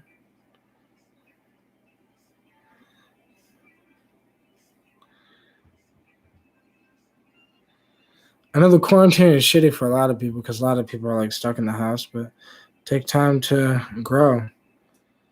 Look at it as a time of growth, time of analyzation to analyze, time to get high too. That's what I looked at this fucking quarantine as like a vacation. I mean, but also I've been working hard through it, but I'm also getting high as fuck through it, so I'm living.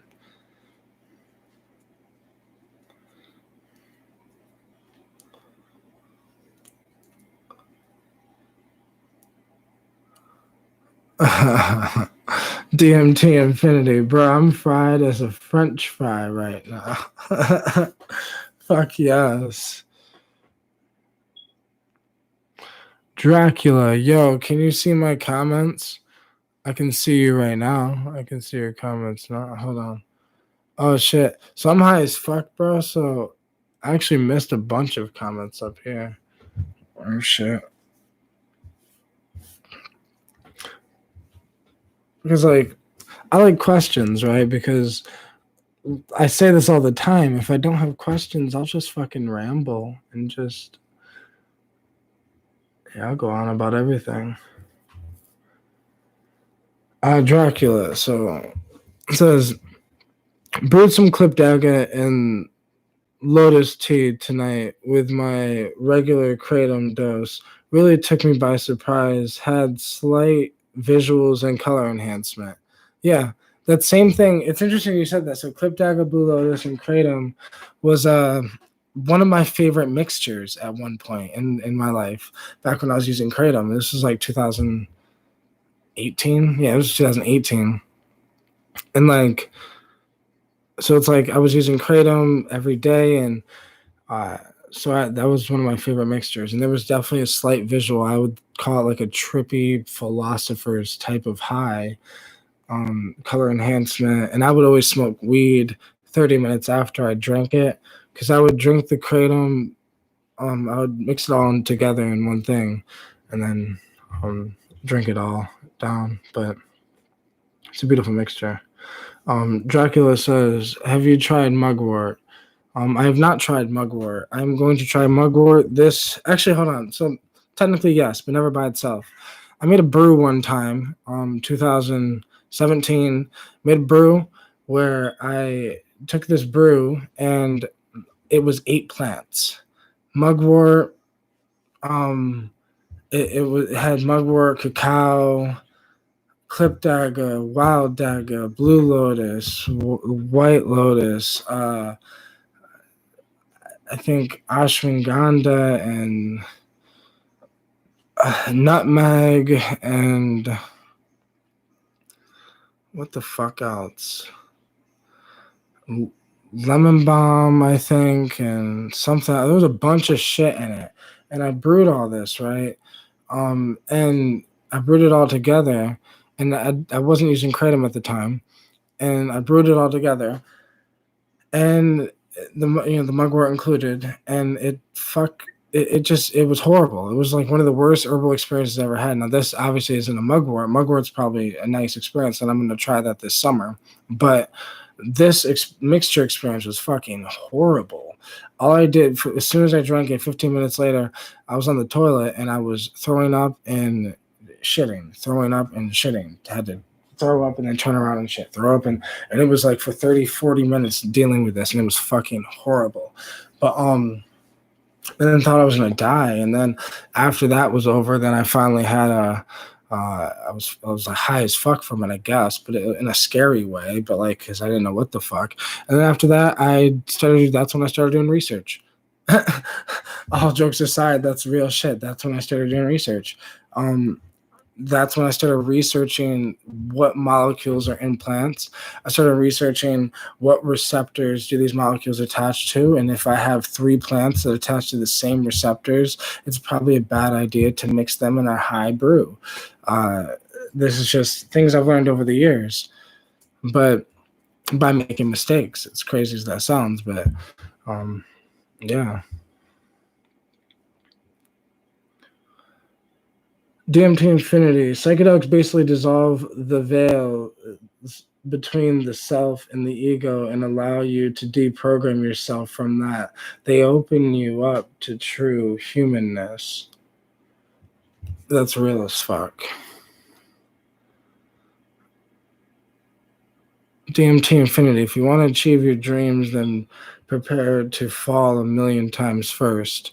Agreed. But the problem is, how many people have the balls, for lack of a better word, have the balls to genuinely fall a million times before they ever succeed? That's the problem. The main problem in human beings is we give up too easily. And we get discouraged because we're not where we want to be, instead of realizing it's not that big of a deal as long as you're happy in the moment. That's why a lot of people say, be in the moment, being in the moment. But like, being in the moment generally just keeps you happy through the journey, because maybe it's not going to be enjoyable. Shit's going to get rough along the journey. But, if you have the destination, then it doesn't matter what the fuck you have to go through to get to that destination. You just have to get to that destination, and getting to that destination, you eventually just, see that it's like, yeah, it was worth it. All the pain and the struggle and the bullshit and all that was worth it. It'll be worth it in the end if you work hard enough and try. But I think the problem is, some people say, well, what if you fail? Well, what if you fail? Because I used to talk to my friends about this, but some of them didn't really get it, where it's like, I don't give a fuck about success because I am successful. Like, they'd be like, well, what if you make it, successful? Well, I am successful. What do you mean? And they were like, what do you mean? And like, I'm like, what do you mean? Like, I genuinely believe that I'm already successful, because my definition of success is just being happy. Are you good?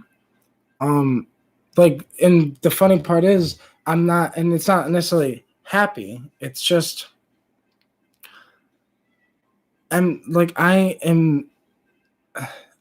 acceptance. That's the word. Acceptance.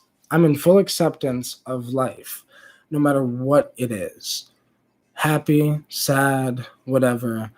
As long as I'm breathing, I'm in acceptance of it. And I'm also in acceptance that I can change it based on my thoughts and based on my actions.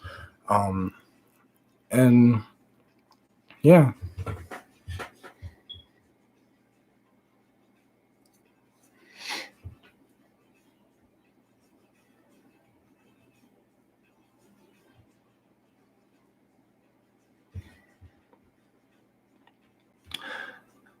DMT Infinity, what is your favorite mixture of substances? Mine is THC, nicotine, and caffeine.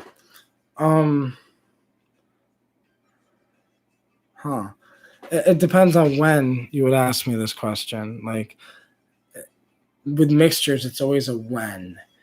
Because when I discover a new mixture that I like, at the time, I'm going to say that's what I like. But so like right now, the only substance I'm using is cannabis and shatter, and I'm just mixing cannabis and shatter in every bong pack I pack, and smoking it, because I don't have a dab rig, so I'm just mixing the shatter in with the weed, and but I guess, but I'm also drink coffee, so coffee right now would be coffee and weed, like so. But another time in my life would be kratom and weed, because kratom and weed was the shit. But kratom, weed, and lotus is the shit. But also kratom, weed, lotus, and motherwort is the shit. But I also like, just wild daga and red lotus as well. That's a fucking beautiful mixture. But yeah. But mainly it used to be kratom, but not now that I'm not using kratom, then I'm only using weed. It's basically just weed, cannabis, and coffee.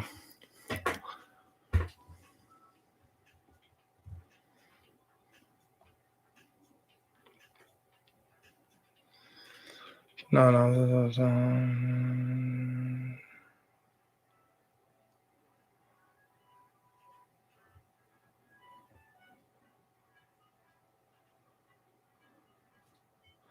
Hello, disco.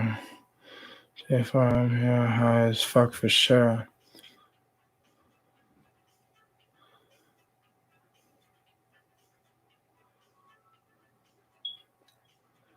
Jake Megabyte, what's going on, man? Jake Megabyte, I smelled a bag of mugwort while on shrooms. It seemed to enhance the closed eye visuals. It's interesting you said that because when I did research on the molecules in mugwort, there was molecules that looked like they were indoles. And it might be incorrect on that, but some of them looked like they could be indoles, which could mean maybe they're psychedelic-ish, or who knows, But I've never done mugwort on its own, but I'm going to this summer because I can get about like mugwort grows everywhere along the river, so like it's endless around down by the river during the summer. So I'll be able to get so many fucking things.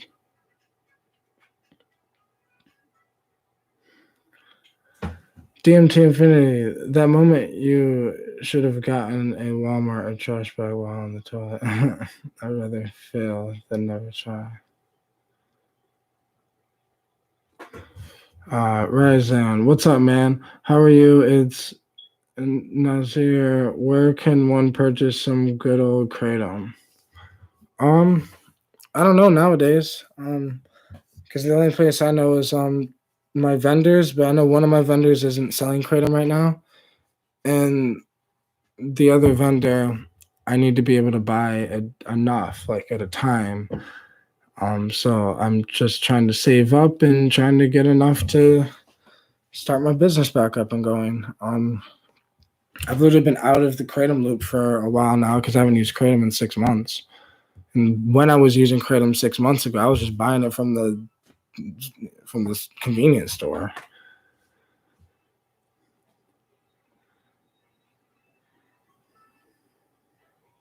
Dracula, I'm going to try steeping Blue Lotus in wine. It's the traditional way of using it. Apparently, I have Nymphia caerulea. Nymphia caerulea is a beautiful plant. So what I do, because I don't like to ingest alcohol whatsoever, so what I do is I just brew a really strong tea, for like 5 hours to 8 hours, and I just brew it on the pot on low for a long time, and let that shit boil, but not boil enough where you can't put a top on it, and yeah, for about 5 to 8 hours, and then drink the tea. Not all of the tea, obviously, but it depends on how much you put in there. But yeah. But regardless, the alcohol extract I like to smoke. I've made alcohol extract with it that I evaporate the alcohol away, and I smoked that extract, and that's really nice too with the lotus flowers.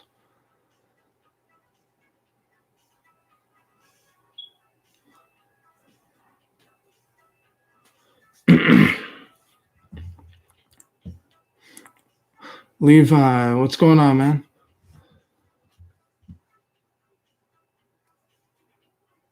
Hillary says, dream herb, moon plant, mugwort, little goes a long ways.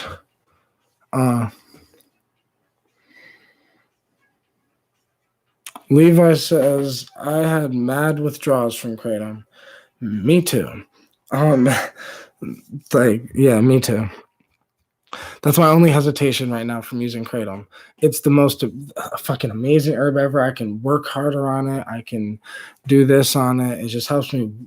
I have so much I need to do in my life and so many projects I'm working on that I need to be able to just work on it, and get shit done. Books I'm trying to write, and kratom could help me with all that so much, but the withdrawal is ridiculous. And it's really not. I have so many friends who have done heroin who tell me, "Oh, the withdrawal is nothing compared to heroin." So so stop your bullshit. It's fine. But I'm like, well, bro, I've never done heroin. Like maybe an accident, like I accidentally did heroin one time, or maybe it was fentanyl. But like I've never done these things like that. Never to the point where I had heroin withdrawal or opioid withdrawal. So to me, kratom withdrawal is something serious, but to a lot of people, it's not. But yeah.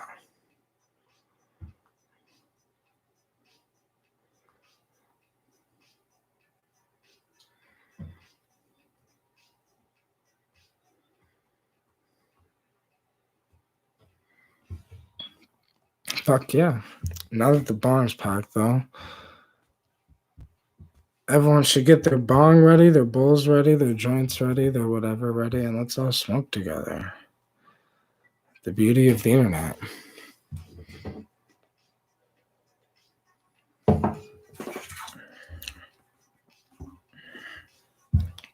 All right.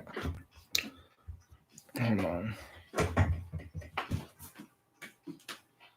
I'm gonna put some fucking spangle on.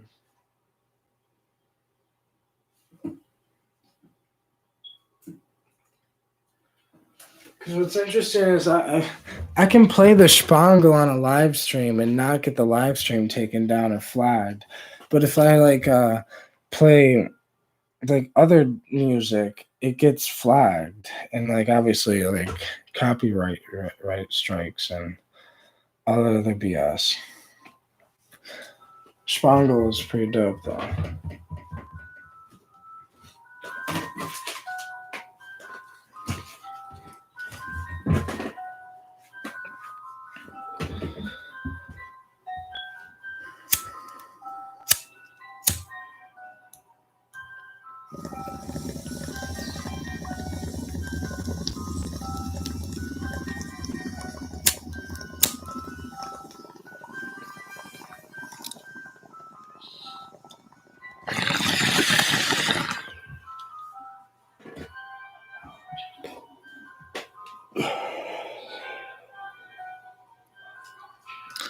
Ooh.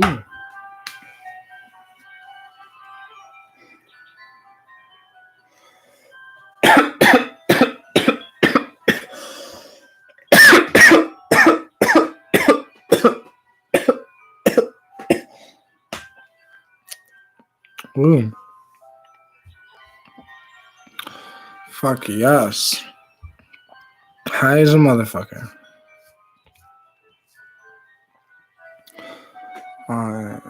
Dracula. Nope.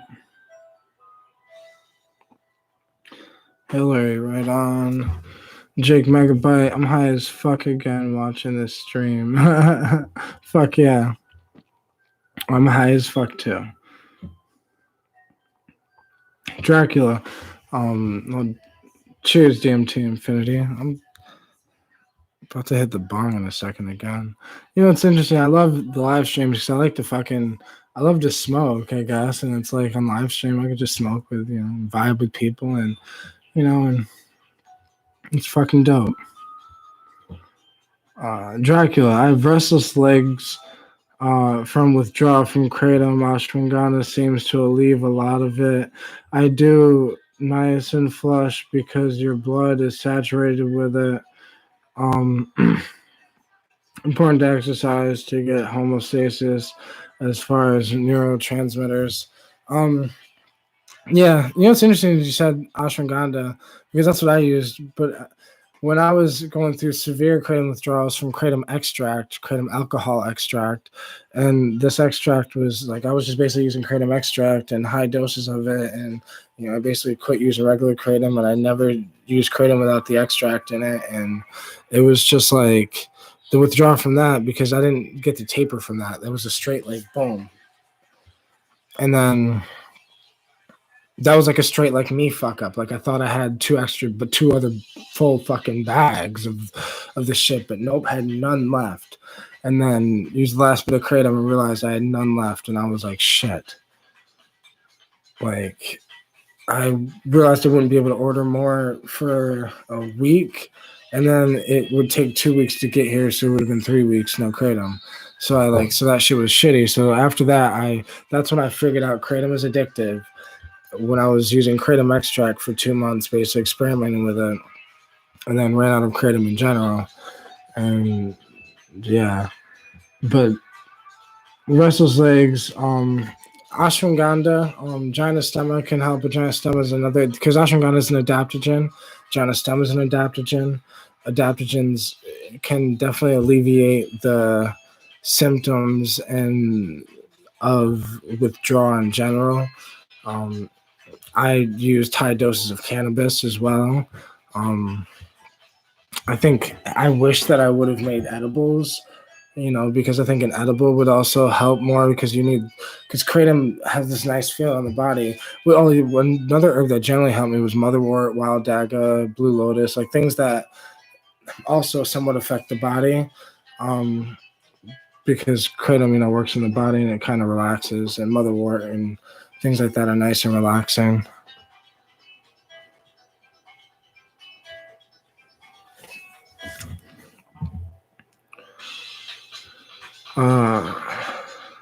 Rizan, have you ever heard of Mapachos? It's tobacco, but it's 10 times as strong, used in healing, ayahuasca ceremonies, shamans. You can smoke it or have it blown into your nose. Rampe.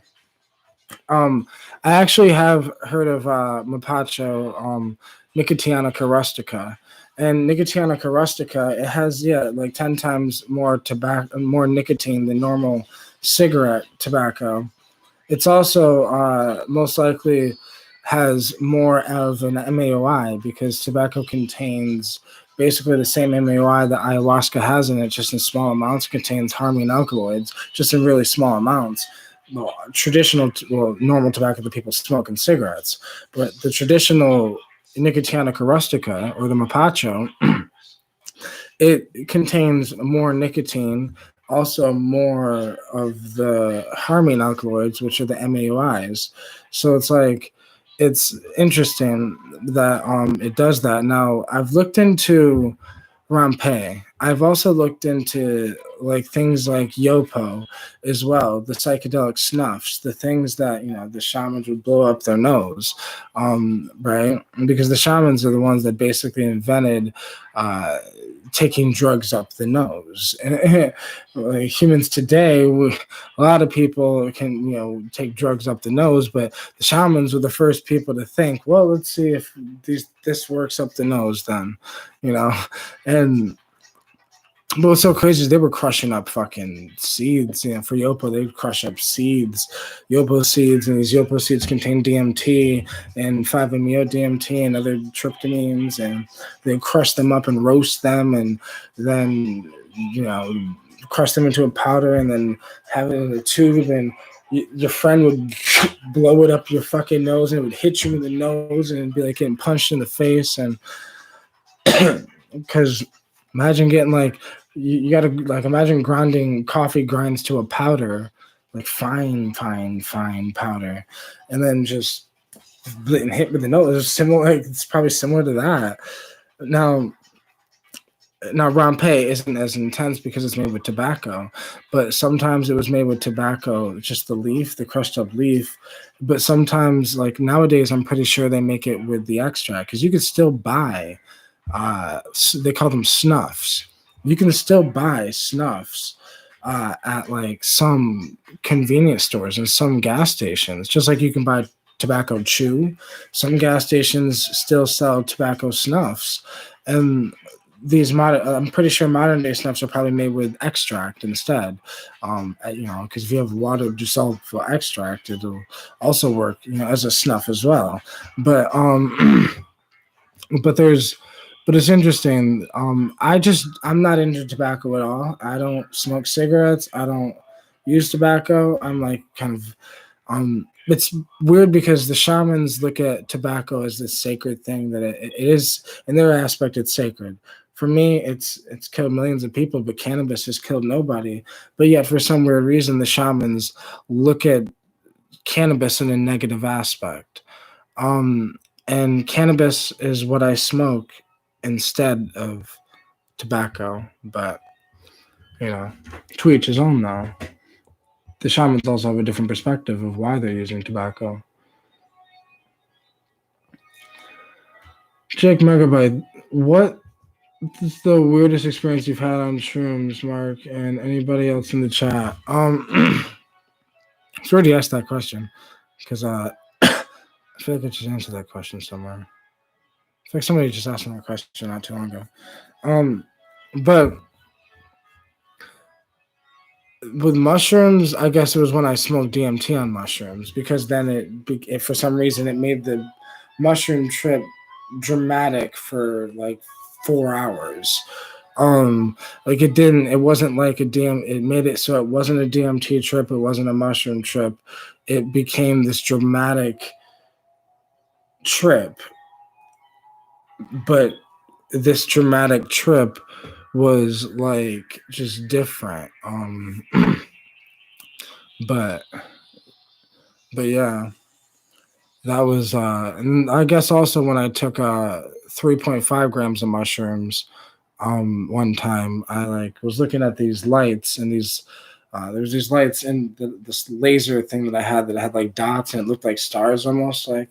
So when you're tripping, it really looked like fucking stars, and then it looked like it was like trying to suck me in like that, and like I just went in, like almost went into that. It was trying to like take me to a world, but then I was being distracted because my friend was there and shit, and yeah.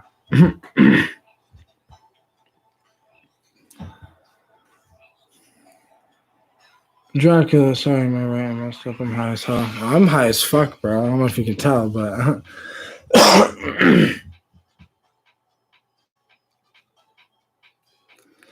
DMT Infinity. I'm currently preparing for my third ayahuasca experience tonight. I'm nervous but excited. I'm gonna put on Museum of Consciousness during the come up and listen to some Terrence during said experience. Fuck yes, bro. Well, safe travels, man. Ayahuasca is a beautiful thing.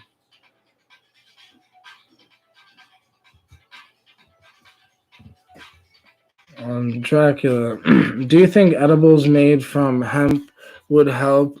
I have a half ounce of kratom a day. Want to taper?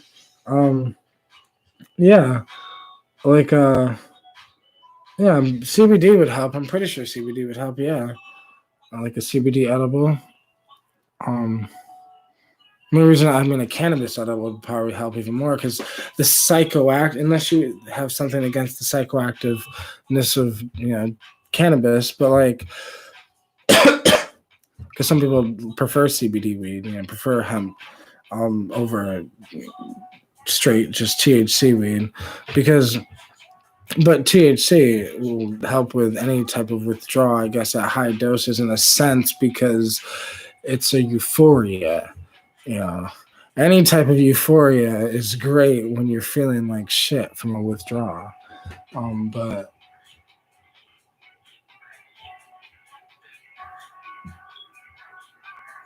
and if you want to taper, what I did is I just tapered a 0.5 off every day. Well, not every day, but like every other day, like taper to 0.5.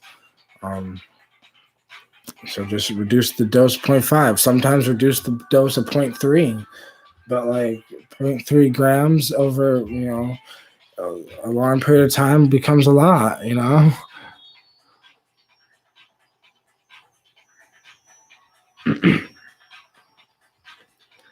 Hillary says skull cap good for that restless, relaxed muscles.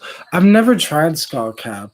I've researched it. It came up every time I researched motherwort, but I've just never done it. I'm interested in trying skull cap though, because I'm just interested in herbs like that, like just all herbs like that. Because I've found out that there's a lot of herbs out there that are not looked at spiritually, shamanically, or anything like that. That could, whatever, but they can be, because all plants can be. Dracula, have you ever listened to Metro Zoo? You may like Lofty 305. I haven't, but I'll definitely check them out. DMT Infinity. Mark, I have a genuinely important question. Is it okay to consume an MAOI with caffeine in my system? If not, then how long do I need to wait before I do consume the ayahuasca? So, was I drinking caffeine when I took ayahuasca? Not a lot of caffeine. Now, like when I was when I took ayahuasca, I was drinking caffeine. Like I took, but it wasn't a lot of caffeine. It was like caffeine from Pepsi and shit like that. But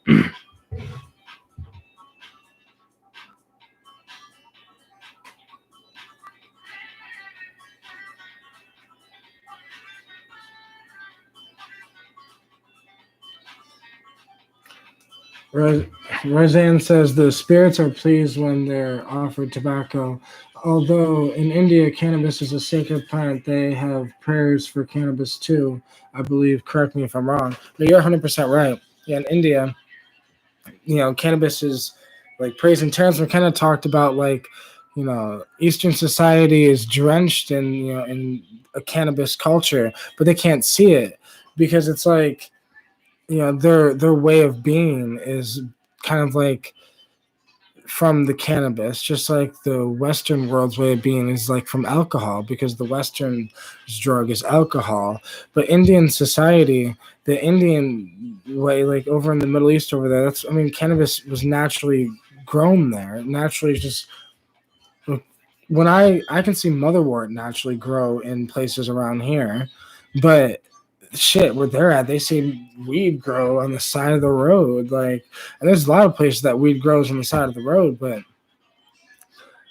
but they've worshipped it for a long time because in many stories, Shiva is the god of cannabis and the god of opium and the god of the Torah, like, because Shiva was getting fucked up, right? Shiva was getting high as shit, was connecting though, right? Connecting to this higher thing. But the story, cannabis is in Buddha's story. I'm pretty sure, when Buddha ate the cannabis seed, one cannabis seed a day to survive. And I'm pretty sure, one cannabis seed a day, where do the cannabis seeds grow? Inside of the buds. So, like, I don't know. I'm pretty sure he ate the leaves as well. Or that could have been Shiva. Either Shiva or Buddha, one of them were the ones that ate the leaf. Ate the cannabis leaves, and then therefore was getting CBD in the system. But cannabis plays a big part in human history over there, but for some reason the shamans in South America look down upon cannabis, probably because the white man's the one that brought the cannabis.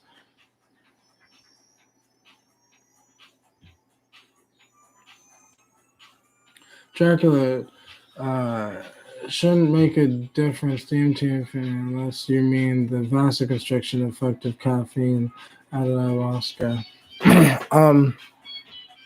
I'm pretty sure there's a list online somewhere, because that's what I did, and but most likely, I feel like I would be fine, like, because I took L-theanine the same day that I took ayahuasca, but I smoke cannabis every time I'm on ayahuasca. That's what I mean. Like, the shamans don't agree with shit like that. Like, they would not really agree with smoking cannabis while you're on ayahuasca, but like I wouldn't smoke wax or anything on it. I would just stick to the smoking the plant on it. But ayahuasca, that's the thing with ayahuasca, though. It is technically the most dangerous psychedelic because it's the only psychedelic, really, where you generally have to think to yourself, what did I eat today?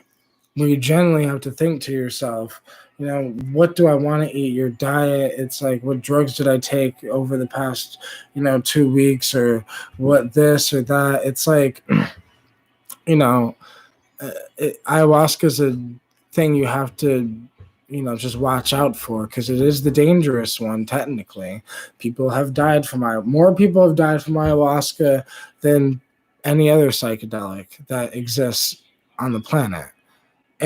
But that's not to say that ayahuasca is a bad thing.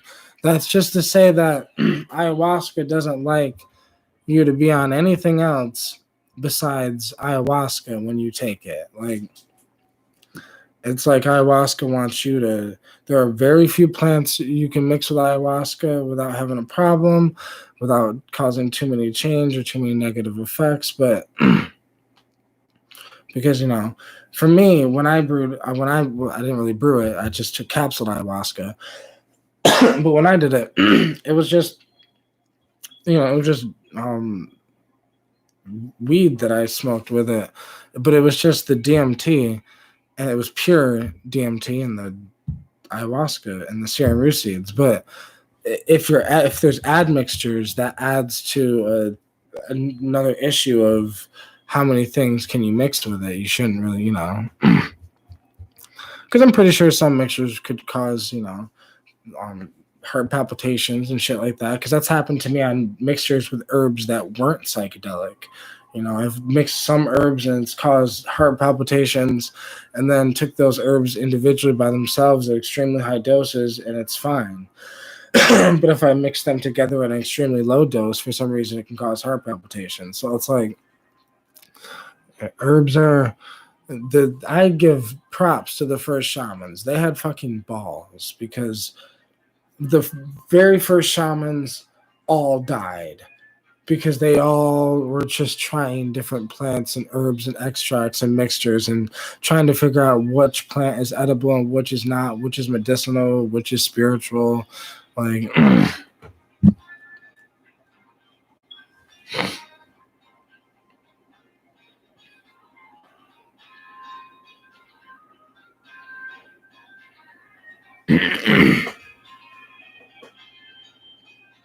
Hillary says tobacco for a sacrament is related to the intelligence of the plant, nature's intelligence. It's a teller, powerful plant. Not speaking of cigarettes, talking about sacrament. I agree about herb. I guess I agree. In a sense, it's just because I think it's the way you look at plants. It's not necessarily the plants themselves. They do have a spirit to them. They do have a soul to them, a conscious awareness to them, a mind in a way. Hold on.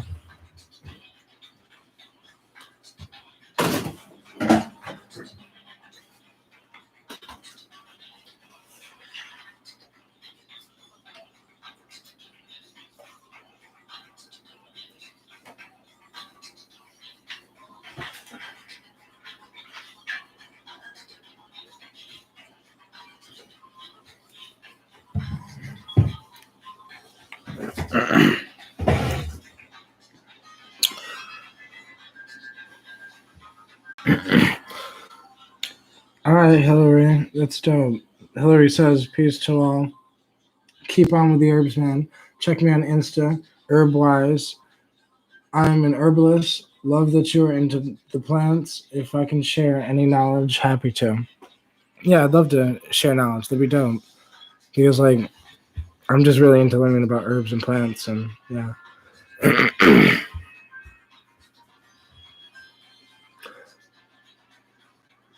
Dracula, how do you make capsular ayahuasca? I was thinking about making Acacia Confusa tea with Syrian rue. I haven't done DMT before. Do you have any advice? That would work.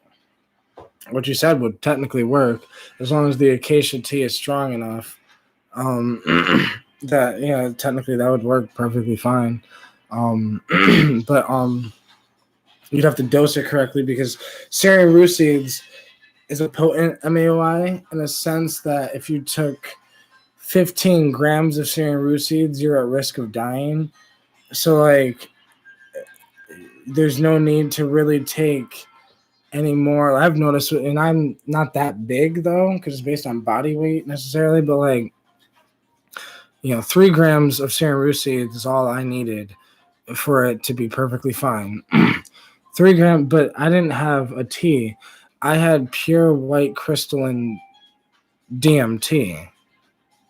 So it's like the pure white crystalline DMT. It's just it didn't really. I could measure it out perfectly, meaning like, so I took exactly 100 milligrams of pure white crystalline DMT in a capsule. So it's like it was different than doing the tea, but the tea would work, and I want to try that. Because it's easier to do that, because you can do that right now from your kitchen type shit. If you have the 2 plants, you can brew ayahuasca right now. I got some motherwort though.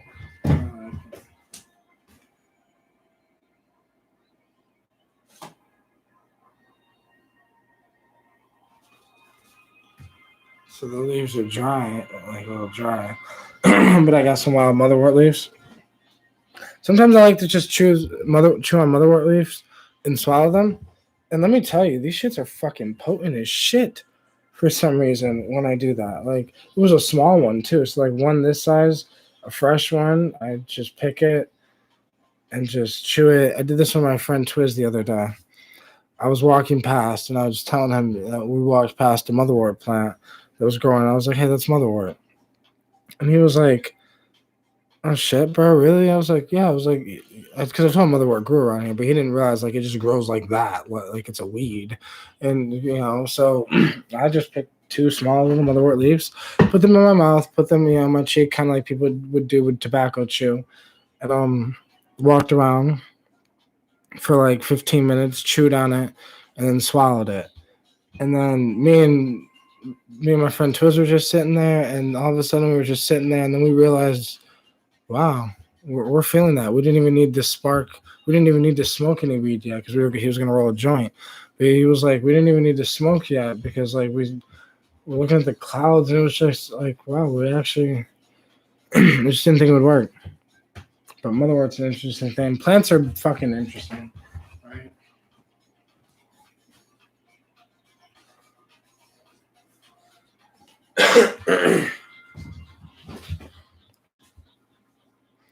That's the one thing I like about spring and summer is where I'm at. I can get so many plants. Like I have weed in front of me. I got all these like fucking purple dead nettle buds, wild motherwort over there, and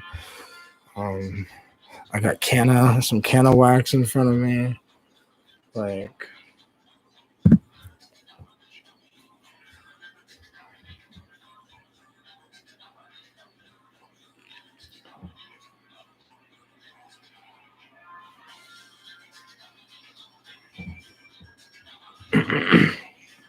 Hillary says plants are powerful. Don't forget it, man. Take care, all.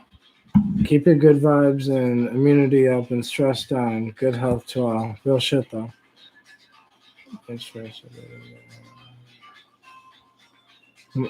Dirty Dan, Mark, you're a huge inspiration on my path. Keep up the work and dedication. You do the same, bro.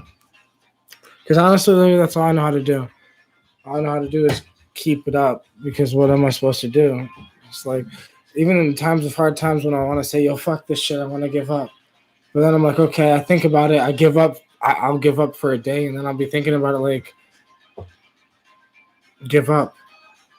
Now what?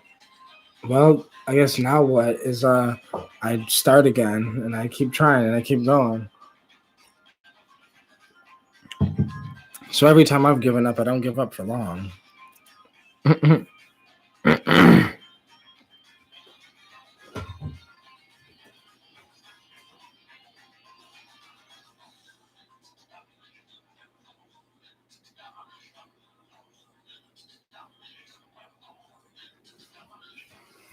Plants are fucking amazing.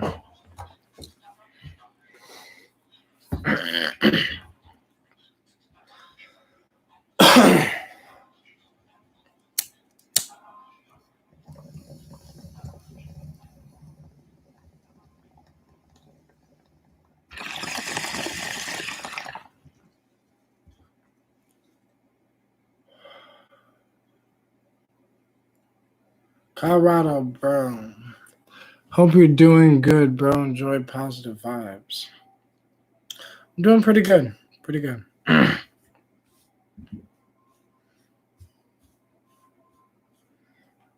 Fuck yeah. Pretty high, though, too.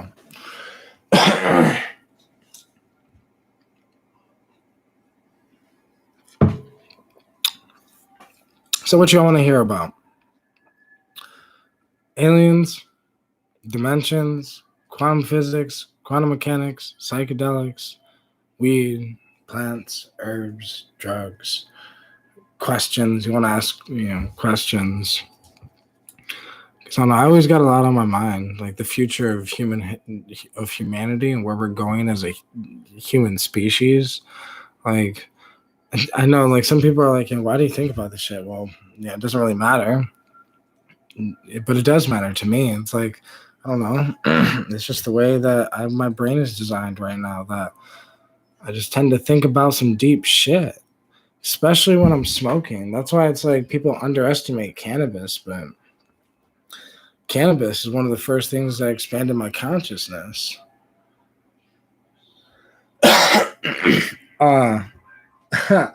DMT Infinity. Fuck it. Let's hear about the damn Anunnaki. Convince me. Okay. So I was only convinced about the Anunnaki because, like, it's just like what we're getting ready to do. So, like, I was convinced. So in the beginning of hearing about the Anunnaki, it's like you sit there and think like, oh, it's just bullshit, right? Because it's like listening and hearing a conspiracy theory like, oh, the Anunnaki, made human beings. It's bullshit, whatever. But I started tracking it down and looking at certain things and started just listening. So Greg Braden, he's a guy like has a doctorate degree and all this, whatever. But there's multiple people who have done this.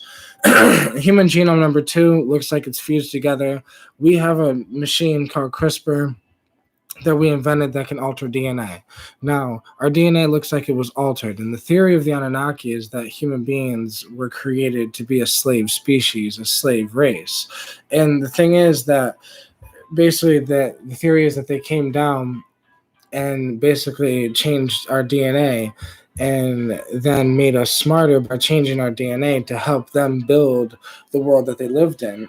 Now, the weird thing is, though, the Egyptians, the Greeks, the Aztecs, certain places around the world that had pyramids all like had this similar contact, you can say, with aliens, or what they would say gods.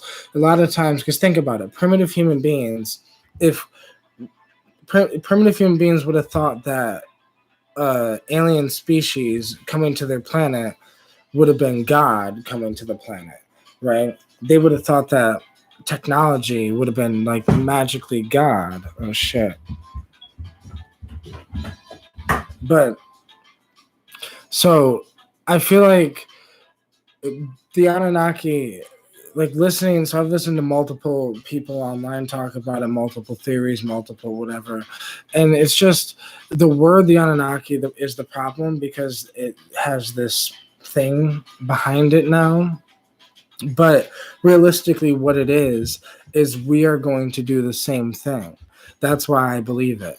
I believe that because Elon Musk is trying to terraform Mars and turn Mars into a second Earth over the next 1,000 years or so, and turn Mars into like a second Earth. So by turning Mars into a second Earth, we'll have the ability to be a 2-species planet. But if we can do that, eventually we're going to be able to go to other solar systems and go to other places, and eventually we'll be able to go to another star that has other alien species on. Like, we'll be able to meet aliens eventually, is what I'm saying. And we're going to go to a planet that has monkey-like species on it that's smart, but not smart enough. Kind of, so therefore we're going to alter the DNA, and we are going with CRISPR because it's a technology that exists today. CRISPR, I think it's spelled CRIPSR, CRISPR. But it just changes your DNA, and you can like alter DNA, and I feel like in the future, eventually we'll be able to get rid of cancer and other things like that, negative things that are in our DNA, markers that we'll be able to change, and we'll be able to enhance the human species. And I think with CRISPR, right now we're Homo sapiens, but I think with CRISPR, we will become more than we will literally create another human species, a humanoid species that's like not a Homo sapien, but the next thing, because you can do that accidentally by changing the DNA with CRISPR. Now, I think that we're going to be able to master these things. By the time we can go to an alien planet, we will have all this shit mastered down, like our 1, 2s, and 3s and our ABCs. So we'll have it mastered, and then we'll be able to go to an alien planet, change their DNA, and make them smart. Because I think that's the point of life, I guess, what I'm trying to say. is we're supposed to expand life out in the universe. So it's like, if the Anunnaki did come here to make us a slave species, maybe they just forgot why they went out in the first place into the universe to find other life. But realistically, I think it's to keep this thing we're doing going. That if you can take something and change its DNA and make it smarter, then why not? Or if you have to do that in order to survive on the planet, what if you're an alien species that was on a planet that breathes a different thing than we breathe? What if, so then therefore you would have to change your DNA so your great grandkids can live on that planet. It's some deep shit, right? But the Anunnaki, the reason why most people don't really believe in the whole Anunnaki thing is because it's such a deep thing that it can go so far to saying that the asteroid belt was a planet that used to have life on it. That the asteroid belt, that basically it can go to the point where there's so much shit to say that before we lived on Earth, we lived on Mars. Mars was habitable before Earth was habitable. Shit like this. And it's just so deep that to really get into the Anunnaki, it's just, it touches on everything. And that's what I've noticed. So many things are connected. So many things are connected. It's insane.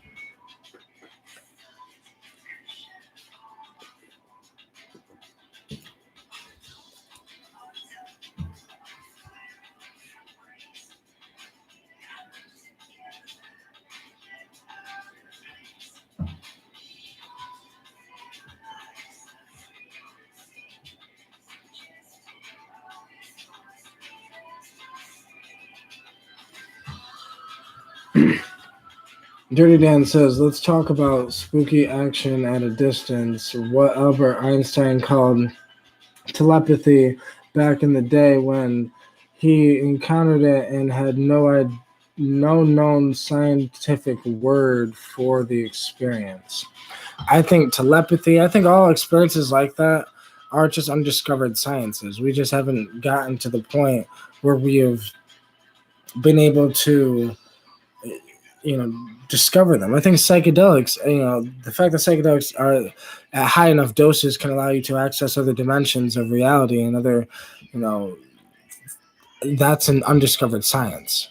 We look at it as a drug experience, but that's because every science was looked at as crazy before it was taken seriously, so. DMT Infinity says, I mean, it doesn't not make sense. As Joe Rogan would say, it's entirely possible, but yeah, I can somewhat stand behind that idea. It's not somewhat woo-woo sci-fi shit. It's literally within the realm of possibility. When you're baked out of your mind, but still spit philosophy like the hardcore rapper you are.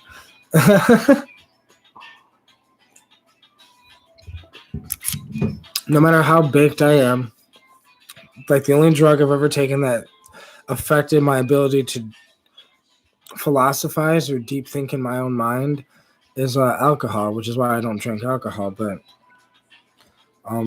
cannabis is weird because THC has the ability to make you look like you're not intelligent or not whatever. You have that stereotype of a stoner who's like, ha ha ha, man, like stoner. And like, it's funny how it makes you look on the outside, but on the inside of your mind is so much more expanded. And the wheel is spinning so much more faster when you're on cannabis. Even though on the outside you're so much more slower, but on the inside it's almost like my mind is so much more faster. I don't know. It's just learning how to balance that is the key,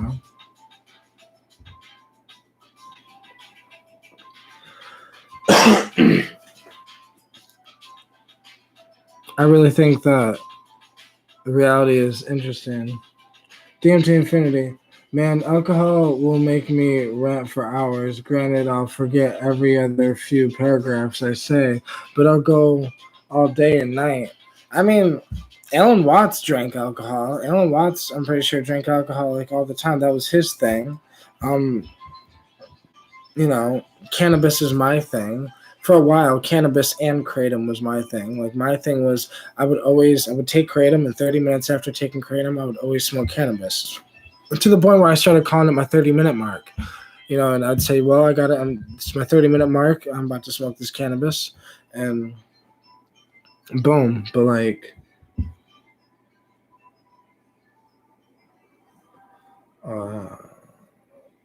but yeah.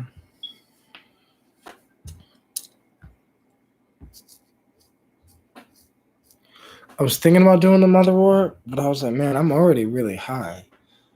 Motherwort, it's a underestimated plant, but if you have some wild motherwort and you just eat the leaves, it's a pretty potent motherfucking thing.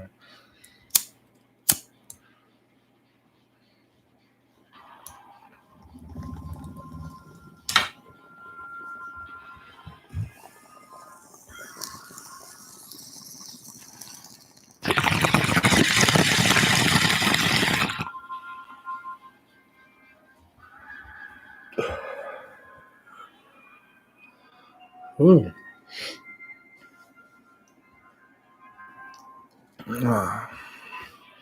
Anybody got any questions before I get up out of here? So if you guys got any questions, get your questions out there before I get up out of here.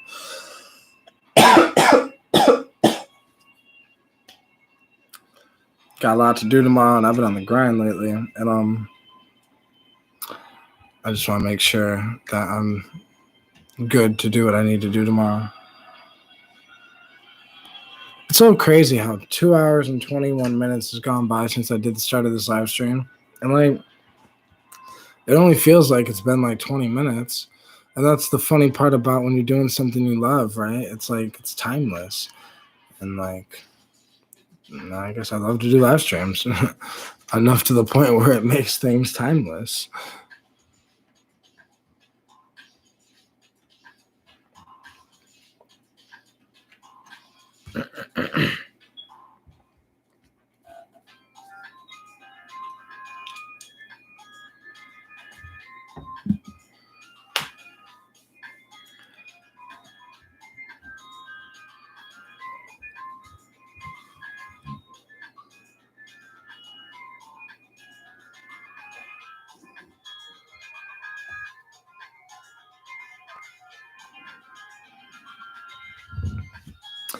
DMT Infinity says, favorite band or artist in general?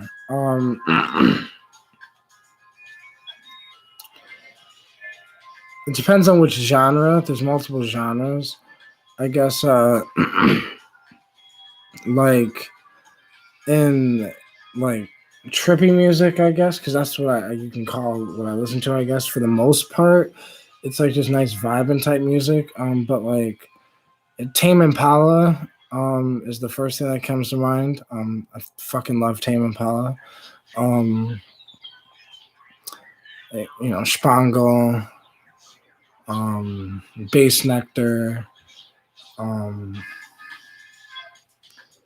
Lotus.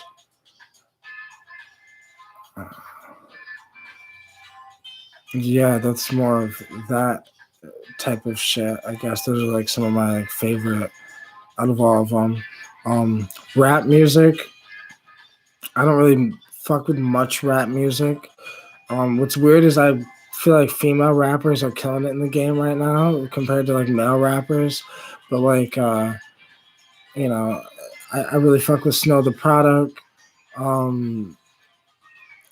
There's just, I guess, very few rappers like futuristic. Obviously, I like Eminem and Joyner Lucas and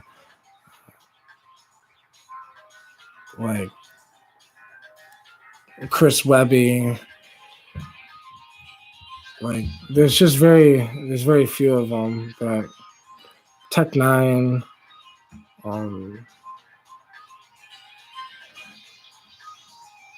Nas, Like I can go back, you know, we can go to Nas, because I still fuck with Nas. Like I still listen to Nas once in a while. Caught myself listening to Nas. Shit, I caught myself listening to a Justina Valentine song today. It was dope as shit though. She was going in.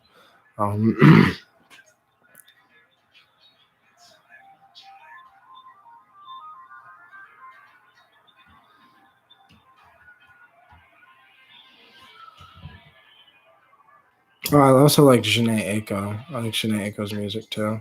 It's really nice and vibey.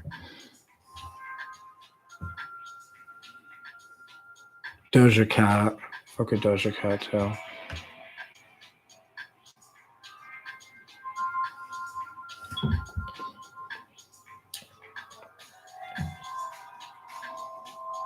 I'll definitely check out Lofty 305.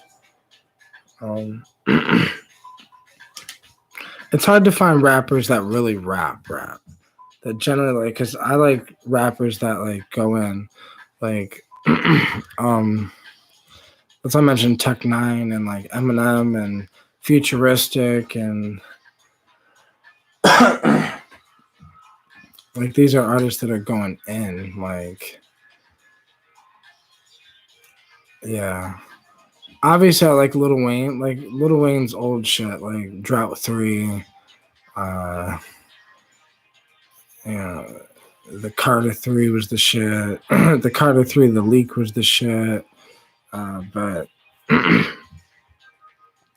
lot of rappers' new shit. It's just the same shit. And I don't really like the way rap music went. The way it started going now is a little dumbed down, a little too dumbed down for me.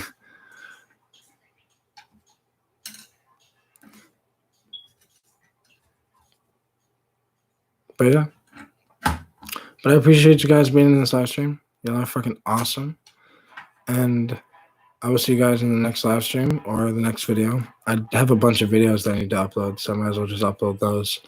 And yeah. No Ceilings was a dope mixtape too. No Ceilings was the shit. No Ceilings, yeah. But either guys. Much love, everybody.